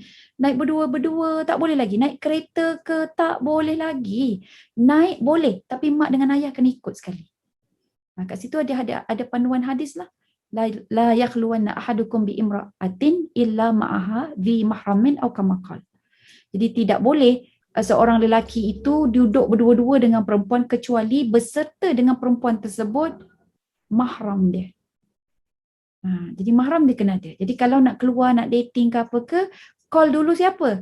Jangan call dulu perempuan tu. Kena call dulu bapa dia. Pakcik, pukul 2 petang ni pakcik free tak pakcik? Pakcik tu pun terkejut. Kenapa awak call saya ni? Pukul 2 petang saya free ke nak tanya kenapa? Ada apa? Itulah pakcik, saya sebenarnya nak keluar dengan anak pakcik. Jadi saya nak bawa pakcik bersama-sama. Jadi kalau pakcik tu kata okey set kita keluar, baru boleh. Kan kalau pakcik tu kata boleh biarlah kamu je keluar berdua je, walaupun dapat izin daripada bapak dia ni, tetap tak boleh. Yang kata tak boleh siapa? Allah yang kata tak boleh. So kat situ memang sangat tak boleh lah. Saya bekas pensyarah dulu, banyak kes-kes macam ni. Pensyarah lelaki, biasanya pensyarah lelaki lah, yang perempuan tu jarang dengar. Tapi yang sekolah menengah ramai pula cikgu-cikgu perempuan dengan anak-anak bujang lelaki. Saya dengar yang tu ramai. Tapi kalau dekat universiti saya banyak dengar yang pensyarah lelaki dengan pelajar perempuan. Sebabnya apa? Masuk bilik dia tak ikut prosedur yang ada, peraturan yang ada. Masuk bilik terus tutup pintu, berdua-duaan. Lepas tu ada sexual harassed, gangguan seksual. Sampai teruklah, maklumlah kan anak-anak pelajar kita mana dia tahu. Dia tak kahwin lagi. Kalau dah kahwin, kita semua tahu kan. Saya panggil sebab ada seorang tu dia suspicious. Alhamdulillah. Dia ada suspicious, dia pun cerita dengan saya apa semua kan. Allahu Akbar, saya kata memang tak kena ni. Lepas tu tanya yang lain, lebih kurang sama. Tapi memang pelajar-pelajar mana dia tahu? Dia tak tahu. So saya kata okey, kalau pada awak lah, wajar ataupun tidak guru tersebut buat macam tu pada awak. Tak wajar madam, tapi dia kata dia nak mengubat saya. Sebab atas tujuan nak mengubat lah tu. Dia ada sakit lah, jin lah, saka lah, apa semua kan. Okay, so kalau macam tu tindakan dia tu seolah-olah kalau awak nak gambarkan tindakan seperti apa? Dia kata tindakan macam orang dah kahwin. Jadi rupa-rupanya memang lah. Aduh. Kan, jadi memang dah kena lah. Kan. Sebab, tapi dia tak tahu. Subhanallah, na'udzubillah. Okay, jadi sebab tu hubungan-hubungan seperti ini saya sebutkan pada anak-anak yang dikasihi. Kalian ini depan mata saya macam bunga-bunga yang wangi tau, yang harum, yang bersih lagi, Masya Allah, yang segar bugar lagi kan. Kalian, sebab saya tahu ni kita ada 7 pages. Yang dekat saya ni 7 pages. Tadi saya tengok 8 pages. Ya? Okay, semua ni nampak Masya Allah cantik-cantik. Dia punya nama cantik, ada Dini, ada Marsha, ada Enzir, ada siapa lagi, Siti Amanda kan, ada Kudat pun ada, Kudat Nur Ain ya, Syuhada, nama Masya Allah, Hawa, Hairun, Nisa ke, Hasmadilai ke, Masya Allah, nama-nama ni semua nama-nama yang indah. Nur Syafiqah, Saleha, Nur Hafini, yang tak sebut nama jangan sedih ya, ni yang lalu depan mata je. Nur Wahida, Nur Jarina, indah nama kalian. Era, nasib bukan Era Fazira, Era Lazina kan. Nurin, Eza, Nur Shirla, ya Allah. Inilah permata-permata Ummah, Nurul Ikmah, ada Herni, Amira, okay, ada EJK Hawa pun ada kan. Nur Alina lagi, Azim, Emeline, cantik nama tu. Siti Zelisha pun ada. Nur Syazwani, lamai lah tu, 100 lebih kan. Okey, jadi nama-nama yang saya tak sebutkan ini, kalian ibarat bunga yang segar, yang harum lagi. Masih harum, masih bersih lagi. So jangan hanya kerana orang nak tengok kita ini bersih, dia belik, dia pegang. Cuba bayangkan, kita ini bunga yang tengah mekar ini dipegang oleh 10 orang. Agak-agak apa jadi bunga tu? Belum sampai masa untuk betul-betul kembang, dia dah cacat dah ada kemek sana, konyok sana, dah apa orang kata tu, tanda-tanda macam berkarat sudah. Kita dimiliki oleh Allah, jadi jangan kita menyalahgunakan ataupun dipergunakan. So you have to be careful dengan dipergunakan. Dan mutakhir ini kita ada satu lagi istilah yang dipanggil grooming secara seks. Sexual grooming. Dia perangkap saya pun boleh terjebak kan, apatah lagi you all. Saya yang dah kahwin ni pun boleh terjebak, tapi saya tak terjebak lah, saya boleh hidup. Okay, dia mula-mula cerita masalah dia, okay, masalah dia dengan suami isteri, dia lelaki, masalah dia dengan isteri semua. Dan bila macam tu saya hidup, saya terus cut lah, saya belajar daripada kawan saya tu. Dan seandainya ada orang nak buat runding cara dengan saya, apa saya buat? Saya dah tua, saya 50 tahun dah. Saya akan kata, boleh tuan nak runding cara dengan saya akan bawa sekali suami saya. Kalau tuan bersetuju, kita okey runding cara. Lepas tu dia kata, okey lah, saya setuju kalau ada ustaz sekali. So memang dia punya masalah, hatta macam tu, saya bukan berpegang sangat dengan prinsip kaunseling sedia ada yang moden ni. Kita kena berpegang kepada prinsip-prinsip Islam. Walaupun you all memang ada etika sebagai kaunselor, but then you have to understand etika Allah lebih jauh tinggi berbanding daripada etika yang ditetapkan oleh manusia. So tanya dengan dia, kalaupun you all counselor kelak akan datang ya. Jadi bila ada pelanggan ataupun klien yang datang lelaki, so at least kena ada perempuan lain yang kita yakini keadilan dia ya, warasnya dia, dan kena ada kita punya wali ataupun suami. Dan kalau pandailah adjust macam mana. Pandailah adjust. InsyaAllah akan selamat. Saya orang merajuk. Dia kata dengan saya, Ustazah, dia ni orang terkenal jugalah, tokoh lah juga, tokoh dakwah juga, tokoh dakwah tanah air. Ustazah, saya mesej dengan Ustazah. Ustazah sampai hati ya bagi nombor telefon saya kat suami Ustazah. Suami Ustazah call saya balik, saya tak jawab pun call dia. Lepas tu, saya tanya dia balik, salah ke cara saya? Oh taklah, betul lah Ustazah, baiklah. Tapi lepas tu saya taubatlah tak nak buat program dengan Ustazah. Tak apalah, tak dia lah. Kan? Itu antara dia dengan Allah. Tapi kita buat tu memang niat kita jelas. Kita bukannya boleh percaya pada diri sendiri. Betul tak? Kita memang yakin pada diri sendiri, tapi kita pun kadang-kadang terlepas pandang. Sebab tu Allah kirim dalam hidup kita ini seorang wali. Wali yang bernama ayah. Wali yang bernama suami. Ya, jadi situlah perjalanan kita, sebab kita ni kadang-kadang lurus bendul. Kan bunga-bunga yang wangi, yang harum ni, ya Allah, dia sangat percaya pada matahari kan. Jadi matahari sengit ke kanan, dia pun akan sengit ke kanan. Matahari sengit ke kiri, dia pun akan sengit ke kiri ya. Padahal yang disangka matahari tu rupanya spotlight je. Jadi kita memang terlalu bendul, sebab itu kita memerlukanlah orang-orang yang boleh menjaga kita, insya-Allah. Okey, wallahu alam. Kembali balik kepada Fatimah. InsyaAllah. Allah. Yang Ustazah kata berkaitan soalan ini, even seorang murid ataupun seorang guru untuk bergaul bebas ataupun secara mesra. Dengan arti kata lain, dengan lelaki ajnabi, melainkan urusan penting dan juga tidak boleh berurusan secara berdua-duaan. Pastikan ada orang ketiga. Orang ketiga itu siapa? Mesti ditemani oleh adik ke, sepupu. Saya teruskan, rasanya tadi tu Ustazah adalah soalan terakhir, sebab soalan yang seterusnya ni sudah Ustazah kupas di sebelum tadi yang tadi. Bagus. Jadi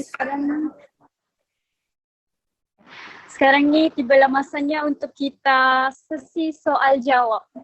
Saya ambil soalan dulu. Yang pertama ni, apakah tips ingin menjadi Sri Kandi wanita solehah yang di akhir zaman? Okey. Nabi ada pesan, pesanan Nabi Sadatun Nisa'i al-alamin. Ya, ada kata Sadatun Nisa Ahlil Jannah. Ada yang kata cukuplah bagi kamu untuk kamu teladani wanita Sayyidah Al-Alamin. Ya. Jadi Sayyidah Al-Alamin tu yang tadi saya sebut 4 orang. Tapi saya akan huraikan. So nombor 1, Nabi sebut Sayyidatuna Khadijah, kemudian Sayyidatuna Fatimah, kemudian Sayyidatuna Maryam, kemudian Sayyidatuna Asyah. Ya. Jadi 4 ini dia bukan calang-calang orang. Sebab kalau kita tengok pada zaman sekarang, sebab kita nak tahu macam mana kita buat di akhir zaman ni kan. Okey, dia masih lagi evergreen, masih lagi apa orang kata tu, tetap tidak berubah walaupun mereka hidup pada zaman dulu. Tapi once Nabi sebut, maksudnya dia ini layak untuk sepanjang zaman. Okey, lagi-lagilah zaman kita. Kita tengok Sayyidatuna Khadijah ini adalah tokoh seorang wanita yang telah berkahwin, dia ada anak, dia ada kerjaya. So ambil dia itu, jadikan sebagai teladan kita. Jadi cuba study sikit. Kita cerita sikit aja pasal Sayyidatuna Khadijah tadi pun nampak sangat relevan dengan kita kan. Jadi lagilah kalau you all belajar yang 3 tokoh wanita lain. Sayyidatuna Fatimah, dia ini ibarat dia adalah seorang wanita yang mewakili mana-mana wanita yang berkahwin tapi berkahwin dengan suami yang miskin. Kemudian dia juga adalah ibarat seorang wanita yang ada peluang untuk menaikkan diri dia. Sebab dia adalah puteri kepada Nabi, dia puteri kepada pemimpin. Dan dia juga boleh kaya tapi tak pernah menggunakan kabel network, channel untuk jadikan dia kaya ataupun untuk jadi orang yang mulia. Dia bersedia hidup low profile. Okay? Dan dia juga bekerja. Dia juga berkorban. Sayyidina Ali menangis ya sewaktu dia kenangkan selepas kewafatan Sayyidatuna Fatimah. Sebab apa? Sebab dia kata dia masih terbayang-bayang bahu Sayyidatuna Fatimah ini lebam. Kenapa lebam? Sebab Sayyidatuna Fatimah angkat air. Setiap hari dia akan angkat air daripada punca air. Kita tahu kalau di Madinah bukannya ada air pipe macam kita masuk dalam bilik air tinggal pusing je kepala pipe kan.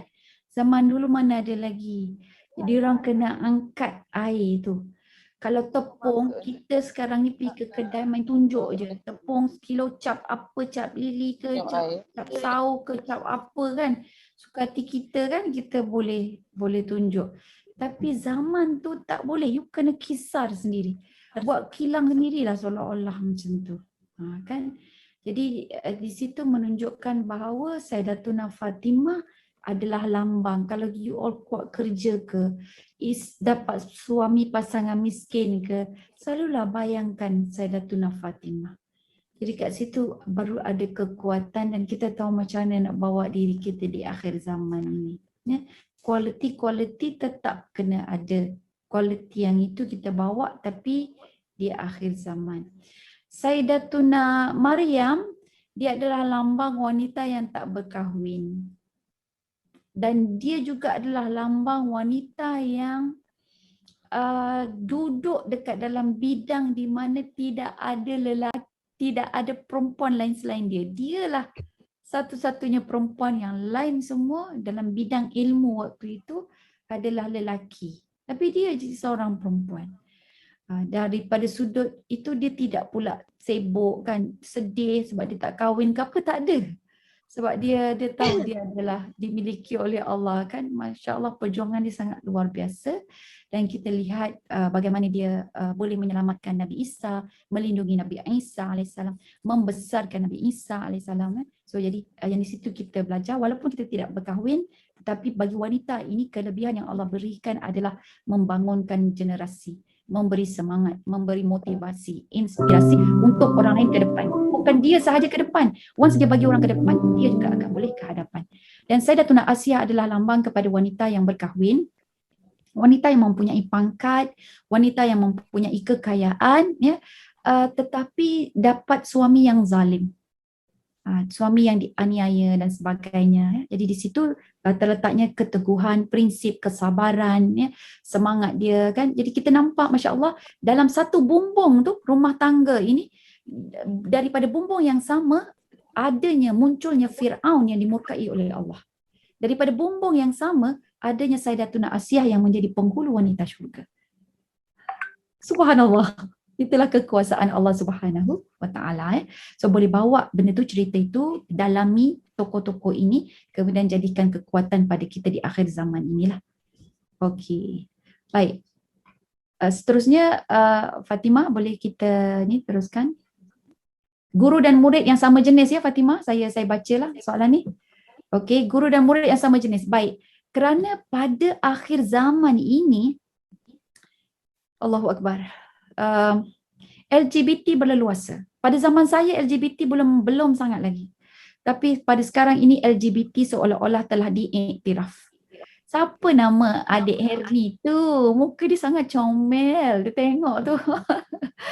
Hai, khusyuk. Okey. Jadi nak ceritanya zaman sekarang ni dah ada LGBT, maka terima kasihlah soalan ini. Ya, sebab mengingatkan kita bahawa hubungan sesama jenis pun kena jaga-jaga. Lelaki dengan lelaki, perempuan dengan perempuan. Itu pun kena jaga. Sebab kita tahu kita ni Allah bagi deria kan. Deria sentuhan. Nak tidur sama atas katil okey, tapi jangan kongsi selimut. Selimut kena asing-asing. Adik-beradik pun sama juga. Ya, okey. So terima kasih ingatkan benda ini. Perempuan dengan perempuan, kan lelaki dengan lelaki, ya pun sama juga. So sekarang ni kalau sekolah kan, semua perempuan pun tak selamat. Sekolahkan semua lelaki pun tak selamat. Sebab apa? Sebab yang kita besarkan dalam sistem pendidikan kita, dalam sistem rumah tangga kita, kita sedang membesarkan apa? Nauzubillah ya. Kita sedang membesarkan sistem jahiliah. Kalau kita tak pilih Islam, percayalah, kita sedang membesar-besarkan sistem jahiliah. Okey, jahiliah tu mana-mana yang tidak Islamik lah. Okey, wallahu alam. Seterusnya, Assalamualaikum Ustazah, jika kita pernah terjebak dengan masa lalu yang hitam dan ingin bertaubat, bagaimanakah caranya dan adakah taubat kita diterima? Baik, Nabi bersabda, kullu bani Adam khata'un wa khairu khata'in at-tawwabun. Setiap anak Adam ni memang melakukan kesilapan dan Nabi tak sebut pun degree kesilapan macam mana. Nak ceritanya, banyak orang melakukan kesilapan. Okay, kadang-kadang kita kata, teruknya dia kesilapan dia macam ni. Tapi tengok sini lagi teruk, tapi kita tak tahu. Kan? Okay, jadi nak ceritanya, yang Allah suka adalah siapa-siapa yang bertaubat. So taubat ini boleh dengan dua cara, saya sarankan buat dua-dua. Satu, solat sunat taubat. Ya, solat sunat taubat, yang ni pun boleh Google saja, kemudian pergi ke website Mufti wilayah. Yang itu dia ada kalau saya tak pasti kalau website Mufti Sabah ada pun boleh juga. Sebab biasanya Jabatan Agama punya website dia akan ada. Kalau ada, okey, boleh ikutlah. Saya suka pergi ke Mufti wilayah sebab mungkin saya duduk dekat KL. Jadi tu yang saya akan jadi bahan rujukan saya lah. Okay, so you all pergi yang Brunei pun tak apa. Nak tengok Brunei pun bagus juga. Tengok dia punya kaifiat. Kaifiat itu cara untuk solat sunat. Dia tidaklah susah mana. Dia sama juga dengan solat sunat tahajud 2 rakaat. Tapi dia lebih banyakkan istighfar. Ya, okay. Baik, itu yang pertama. Solat sunat taubat. Kemudian sungguh-sungguh memohon ampun kepada Allah. Ya. Kemudian yang kedua, kita caranya dengan beristighfar. Dan sebaik-baik istighfar itu cari penghulu istighfar. Penghulu istighfar, siapa yang biasa baca maksurat, dia akan hari-hari baca. Dia bermula dengan kalimah Allahumma anta rabbi la ilaha illa anta khalaqtani wa ana abduka wa ana ala ahdika wa wa'dika mastata'tu a'udzubika min syarri ma sana'tu abu'u laka bi ni'matika alayya wa abu'u bi dhanbi faghfirli fa innahu la yaghfiru dzunuba illa anta. Bila baca, tengok makna dia dan sangat-sangat rasakan penghayatan kita itu. Tu penghulu istighfar tu. Maksudnya banyak-banyak istighfar inilah penghulu dia. Dan Nabi sangat suka. Ada hadis, dia menyatakan kalau kita baca 3 kali itu dengan sepenuh perasaan, dengan sepenuh makna, sepenuh jiwa, pagi kita mati, kita masuk syurga. Dikira sebagai syahid. Okay? Dan petang pun sama juga. Sebab dia kena baca pagi dan petang. Dan bila kita baca sebelah petang dan malam itu, kita juga dikira syahid. Now, macam mana taubat nasuha? Kita buat solat sunat dengan zikir itu, istighfar tersebut. Dalam masa yang sama, taubat nasuha itu berniat dalam hati 3 perkara ini. Nombor 1, menyesal dengan sepenuh-penuhnya. Okay, so dalam kita solat sunat tu, dalam kita beristighfar, kita zikir, 3 benda tu perlu ada dalam hati kita. Apa dia? Nombor 1, menyesal sungguh-sungguh. Kemudian yang kedua, berazam tidak mahu kembali lagi. Okey, kemudian yang ketiga, memohon ampun dengan sebenar-benar keampunan. Okey. So, situlah dalam hati kita ya. Alright. So, next step adalah melakukan amal baik. Ya. Cari apa amalan-amalan baik. Dan antara dosa-dosa besar, contohnya lah kalau dosa-dosa besar ni berzina ya. Jadi dosa besar, nak membersihkan diri daripada dosa-dosa zina, ramai ulama, salafus salih, even sahabat, dia menasihatkan kita untuk berlaku baik kepada ibu bapa. Jadi sebab apa, antara benda yang Allah suka adalah Allah suruh kita beriman pada Allah, jangan lakukan syirik. Itu hubungan kita dengan Allah kan. Tapi kalau nak cover lagi bagus, kita layan ibu ayah kita dengan baik. Dua-dua, ibu bapa kita. Layan dengan sebaik-baiknya. Maka itu adalah sebaik-baik amalan di atas dunia. Okay, wallahu a'lam. Untuk taubat nasuha. Okay, saya teruskan.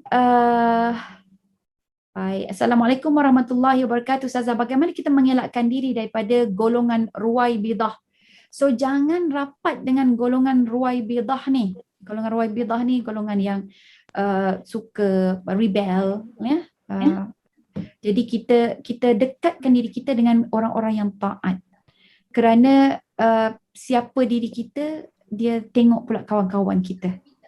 Jadi situ ada banyaklah kata-kata ulama, even Nabi sendiri mengatakan diri kita ini tertakluk kepada sesiapa yang kita kawan.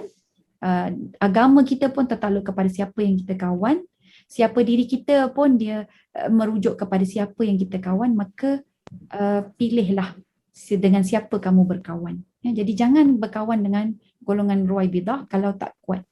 Kalau kuat, maksudnya kena ada matlamat lah. Kenapa nak kawan dengan golongan Rawaibidah ni? Oh, sebab saya nak selamatkan dia. Oh, dia ada misi. So ada misi, ada kawan, ada tim yang baik, boleh. Kalau tak ada, baik, tak payah. Ya. Jadi cari kawan-kawan yang baik yang boleh mengukuhkan iman kita terlebih dahulu. Okay. Next, Assalamualaikum Ustazah. Wah, bagusnya, saya suka banyak soalan ni. Assalamualaikum Ustazah, macam mana cara terbaik untuk kita ajak keluarga ataupun sahabat kita untuk mengenal dan mendekatkan diri pada Allah? Mungkin Ustazah boleh kongsikan serba sedikit tips, wallahualam. Dengan keluarga lain, dengan kawan lain. Approach dia berbeza. Kalau dengan keluarga, kita kena tunjukkan dengan teladan kita. Mungkin for your lifetime. Sampai kita berkahwin nanti kan. Tunjukkan benda yang baik aja. Dan dengan keluarga yang kedua, selain daripada teladan yang baik, tunggu keluarga kita tanya, minta pandangan kita, baru bagi nasihat. Okey. Habis Ustazah, tak boleh ke nasihat? Boleh. Tengok pula hubungan kita dengan keluarga kita. Kalau hubungan kita dengan keluarga kita rapat, akrab, mesra, kan? Boleh bergurau senda. Tak apa. Kita boleh sambil gurau, sambil nasihat. Ya, so itu dia ada 3 cara dia. Yang pertama, teladan kita sepanjang hayat. Yang kedua, tunggu keluarga kita tanya, baru kita cakap. Yang ketiga, tengok hubungan. Hubungan kita mesra, baru boleh. Ya, okay, so bolehlah pilih mana satu. Untuk kawan-kawan, kita kena buat, sebab kita ni pelupa. Kan kita namanya insan daripada kalimah nusya, nasya, nasa, pelupa. Jadi bila kita pelupa, kita kena sentiasa ingatkan diri kita, iaitu dengan cara kita mengadakan majlis-majlis seperti ini. Buat sebulan sekali. Kalau orang yang lebih gigih, dia buat seminggu sekali. Jadi seminggu sekali tu janganlah lama, buat 30 minit. Apa pengisian hari ini. Macam kita ada alumni kan.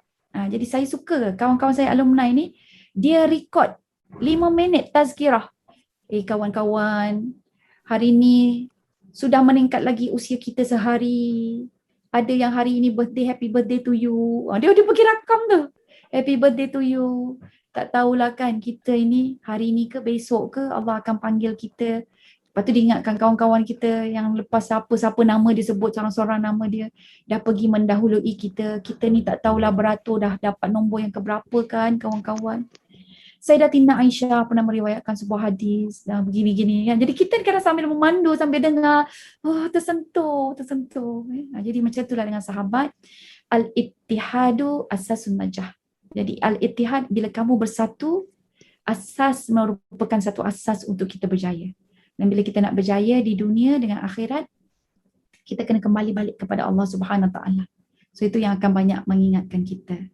Okey, itu tips dia nah. Saya bagi satu-satu je.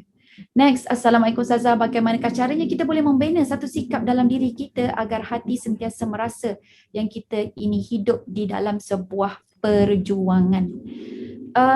Saya tak tahu orang lain, tapi apa yang saya buat adalah saya fikir Nabi hidup berjuang bersungguh-sungguh. Para sahabat, dia boleh berjuang. Sahabat ini manusia-manusia biasa, tapi dia menjadi luar biasa dengan tarbiyahnya Nabi. Mereka ni hidup berjuang kan, nak dapat syurga tu sampai terkorban diri dia. Dan saya suka baca perjuangan-perjuangan orang-orang terdahulu. Bagaimana mereka berjuang daripada sudut dia belajar, menuntut ilmu, kemudian berjuangnya mereka daripada sudut konteks untuk beramal baik. Orang dulu nak melakukan haji susah. So saya suka dengar cerita-cerita kesusahan mereka itu. Dan kemudian saya akan ukur balik. Aku ini tak susah mana ya Allah, Engkau terima ke amalan aku ni? Jadi kita rasa sangat khawatir. Sebab kalau dulu diorang terbukti dengan darah dia, terbukti dengan kita panggil keluarga buang dia, hartanya, dia boleh jadi miskin dan sebagainya. Sayyidatunah Khadijah sendiri pun banyak sangat bukti-bukti yang menyokong dia sebagai hamba Allah. Kita ni, jadi kat situlah di mana kita perlu ada darah perjuangan. Dan saya galakkan untuk cari kisah-kisah pejuang-pejuang seperti Khalid Al-Walid, tokoh-tokoh yang baik macam tokoh-tokoh wanita lah, Fatimah Al-Fihri. Macam Fatimah Al-Fihri tu, dia buat universiti yang pertama dalam Islam, dalam dunia Islam. Kalau ikutkan sejarah, dia kedua selepas India lah. Tapi India ini bukan Islam. Kalau yang Islam, Fatimah Al-Fihri. So sewaktu dia infakkan harta dia untuk tegakkan masjid, sebab masjid ini adalah center of knowledge, ya. Sepanjang masa pembinaan masjid itu, apa yang Fatimah Al-Fihri buat? Dia dah lah wakafkan tau. Dia dah apa orang kata wakafkan harta dia untuk bina orang kata universiti tu. Iaitulah Al-Jami'ah Al-Qayrawiyyin. Ya, you all pergi tengok Google pun jumpa dekat Morocco. So dia berpuasa sepanjang masjid itu didirikan. Masya Allah, tak cukup dengan harta tapi diri dia juga tetap beribadah, berpuasa sampailah masjid itu dapat didirikan. Subhanallah. Tak boleh nak bayang, this one is perjuangan, come on. Kan, jadi kita macam Fatimah Al-Fihri siapa tu, tak siapa pun kenal. Kan kita kenal pun ada sikit-sikit aja. Tapi macam tu dia di hadapan Allah. Lepas tu kita bayangkan kalau kita dibariskan di hadapan Allah kelak, kita dihimpunkan, kita dibariskan, kita ni nak barisan ke mana, quality mana, grade yang mana kita ni. Jadi situlah kita cuba usahakan untuk memikirkan ya tentang status kita di sisi Allah Subhanahu Wa Taala supaya hati kita ini sentiasa mendapat nikmat perjuangan. Sebab bila kita fikir tentang perjuangan dia satu nikmat lah. Okey. Baik, maaf saya tak dengar yang keempat tadi. Siapa ya? Sayyidatuna Asiyah. Kita ada 4 tadi kan? Sayyidatuna Khadijah, Sayyidatuna Fatimah radhiyallahu anha, anak kepada Nabi, kemudian Sayyidatuna Maryam, dan satu lagi Sayyidatuna Asiyah, isteri kepada Fir'aun. Okey. Assalamualaikum Ustazah, macam manakah kita berdepan dengan orang-orang yang dengki dengan kita? Macam mana caranya Ustazah? Orang-orang yang dengki ni kita kena pandang dia dengan kasih sayang dan rasa kesian. Kesian. Dan sebab apa? Sebab dia tidak mempunyai nikmat redha dan juga menerima apa yang Allah berikan. Jadi kita pandang dia dengan rasa kesian, dengan rasa sayang. Walaupun dia dengki dengan kita kan, kita doakan dia. Ya Allah, cabutlah rasa dengki itu daripada hatinya. Allah ajar kita, saya tak silap saya dalam surah Al-A'raf ke, cuba cari. Ni satu doa yang Allah ajar kita supaya kita baca. Sebab memang kita tak boleh nak lari daripada kedengkian. Rabbighfirli wa li ikhwanina alladhina sabaquna bil iman wa la taj'al fi qulubina ghillan lil ladzina amanu rabbana innaka ra'ufur rahim. Ya. Rabbighfirli wa li ikhwanina alladhina sabaquna bil iman. Ya Allah, ampunkanlah kami dan ampunkanlah sahabat-sahabat kami yang telah mendahului kami daripada sudut keimanan mereka, ketaatan mereka, tu maksud dia.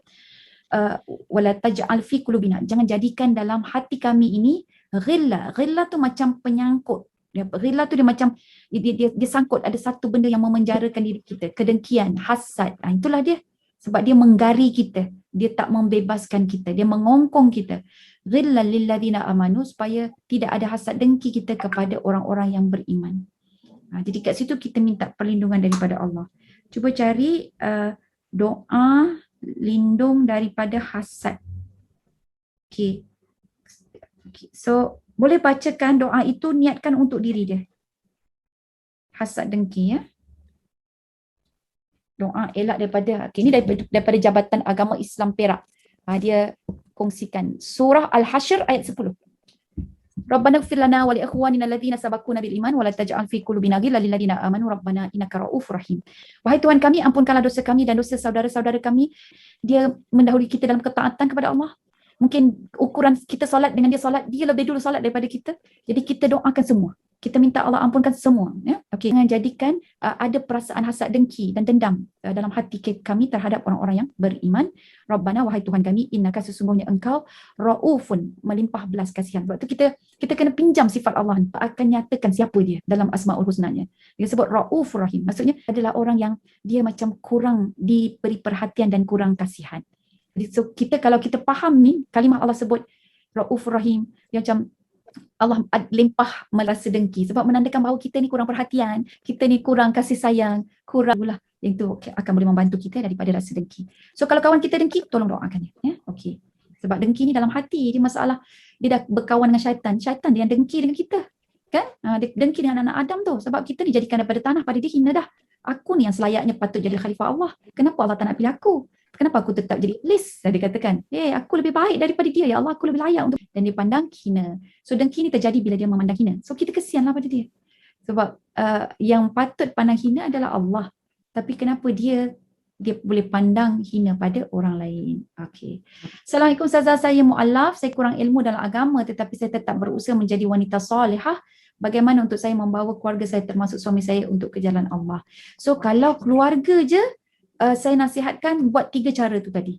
Nombor 1, teladan. Kita jadi tauladan pada dia. Mungkin sampai sepanjang hayat. Jadi biar mak kita nampak, wah dia ini lagi Islam lagi bagus gitu. So kalau nak jadi teladan yang baik, kena dekat dengan ilmu. Ilmu tu kena jadi kawan kita. Ingatkan titik permulaan, langkah pertama kita kalau nak pergi mana-mana pun kena memulakan dengan tapak yang pertama. Tapak yang pertama, Allah nak angkat jahiliah di zaman Rasulullah SAW adalah dengan menurunkan kalam dia yang mulia iaitu Iqra. Bacalah.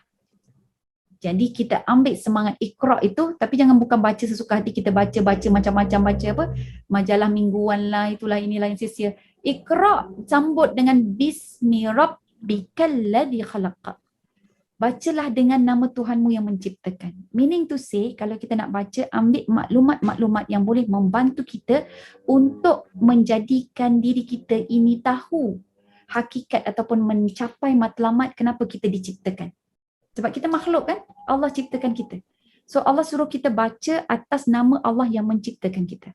So kita baca atas matlamat kenapa Allah jadikan kita. So benda itu yang memberikan inspirasi-inspirasi pada kita supaya kita tahu matlamat kejadian kita apa, tugasan kita apa dan sebagainya. Okay? Sebab kalau kita belajar tentang bagaimana kita nak solat, yang itu dia memenuhilah tuntutan kenapa Allah ciptakan kita. Al-Khalaq tu. Alright. Okay. Kemudian yang kedua, yang tadi itulah saya katakan kita nasihat bila dia minta nasihat, dan yang ketiga tengok kita punya hubungan dengan dia. Kalau baik, mesra dan sebagainya, yang itu straightforward aja, no problem.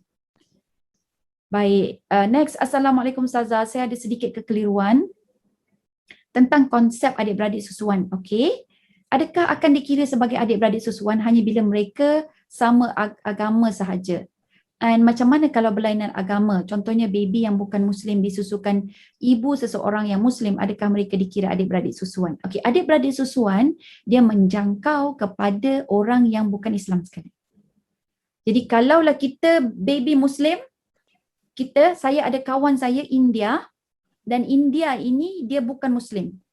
Tapi dia ada susu. Dan saya nak anak saya susu ibu. Susu manusia lebih baik daripada susu binatang, betul kan?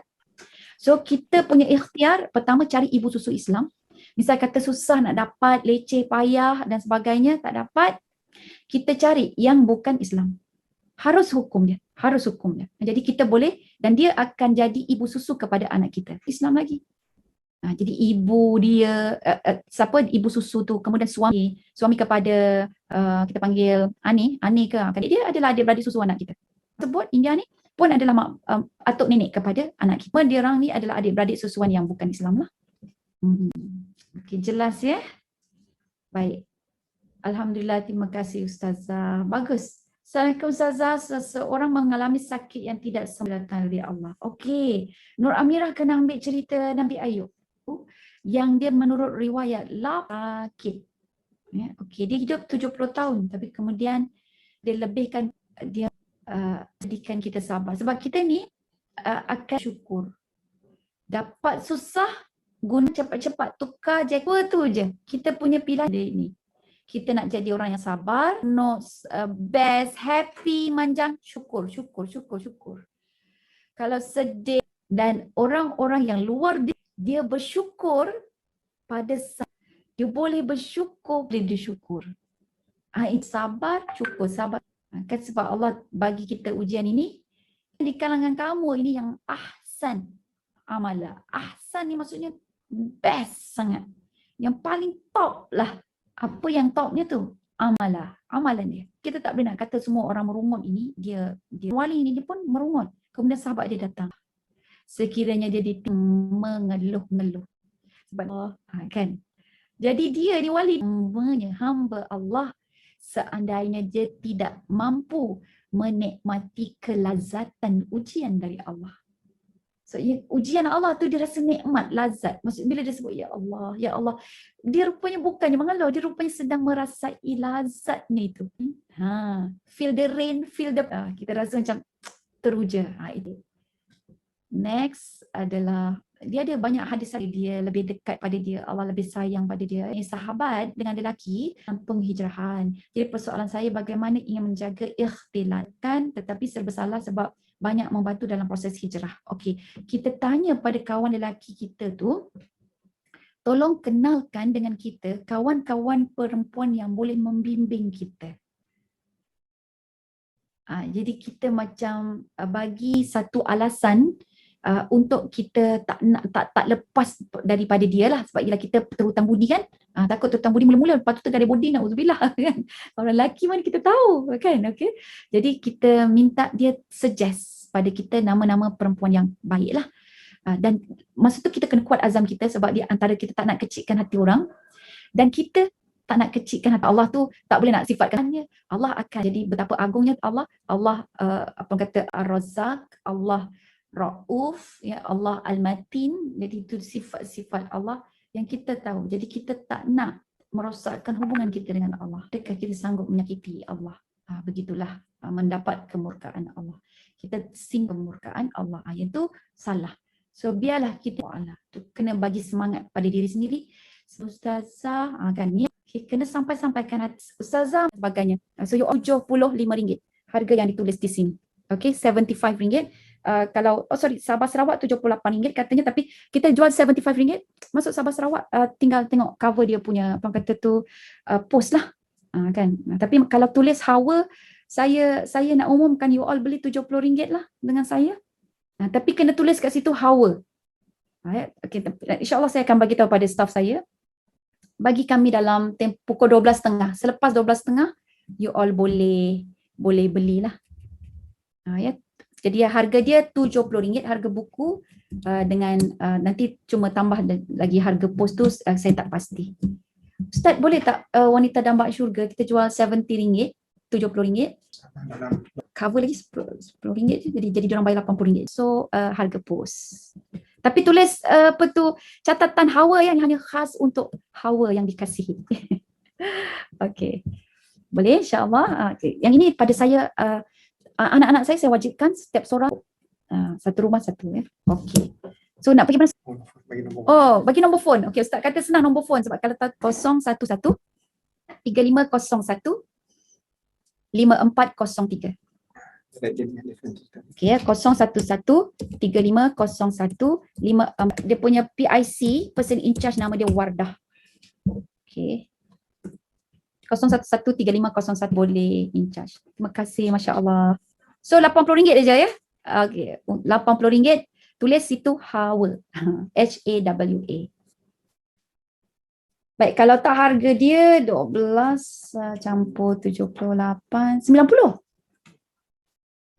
Kalau tak RM90. InsyaAllah. Kurang RM10 ya. Okey. Baik, ada lagi soalan lain? Ustazah, ada due date last ke nak beli? Selama mana nama Hawa tak ada due date.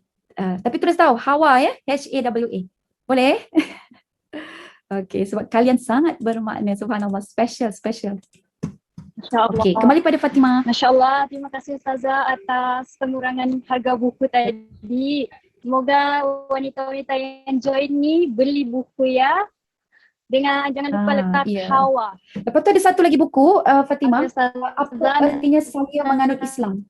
Nampaknya terlalu banyak soalan. Mungkin banyak lagi soalan-soalan bermain. Okey, ada satu lagi buku, apa artinya saya menganut Islam. Yang ini tidak ada dalam simpanan, tapi kalau nak boleh tanya Wardah. Sebab yang ni saya tak pasti ada dalam Shopee ke tak. Okey, apa artinya saya menganut Islam. Ini pun sangat bagus, basic, dia lebih kepada akidah dan konsep hidup. Okey, so kalau ada dua buku ni, masya-Allah, permulaan yang baiklah. Okey Fatimah, dah selesai dah.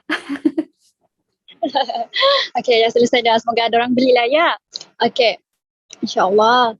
Rasanya berakhirlah sudah sesi forum kita untuk hari ini. Saya wakil daripada program ini ingin mengucapkan terima kasih banyak-banyak sebab sudi menerima sebagai panel berada di alam maya sahaja. Terbang Ustazah ke Sabah. Love from Sabah. InsyaAllah. Rasanya maafkan dari saya andai ada tersalah kata ataupun lain ada masalah. Maafkan biasalah pandemik sekarang. Okey, rasanya itu sahaja daripada saya. Wabillahi taufiq wal hidayah. Wassalamualaikum warahmatullahi wabarakatuh. Saya serahkan kepada pengerusi majlis. Warahmatullahi wabarakatuh.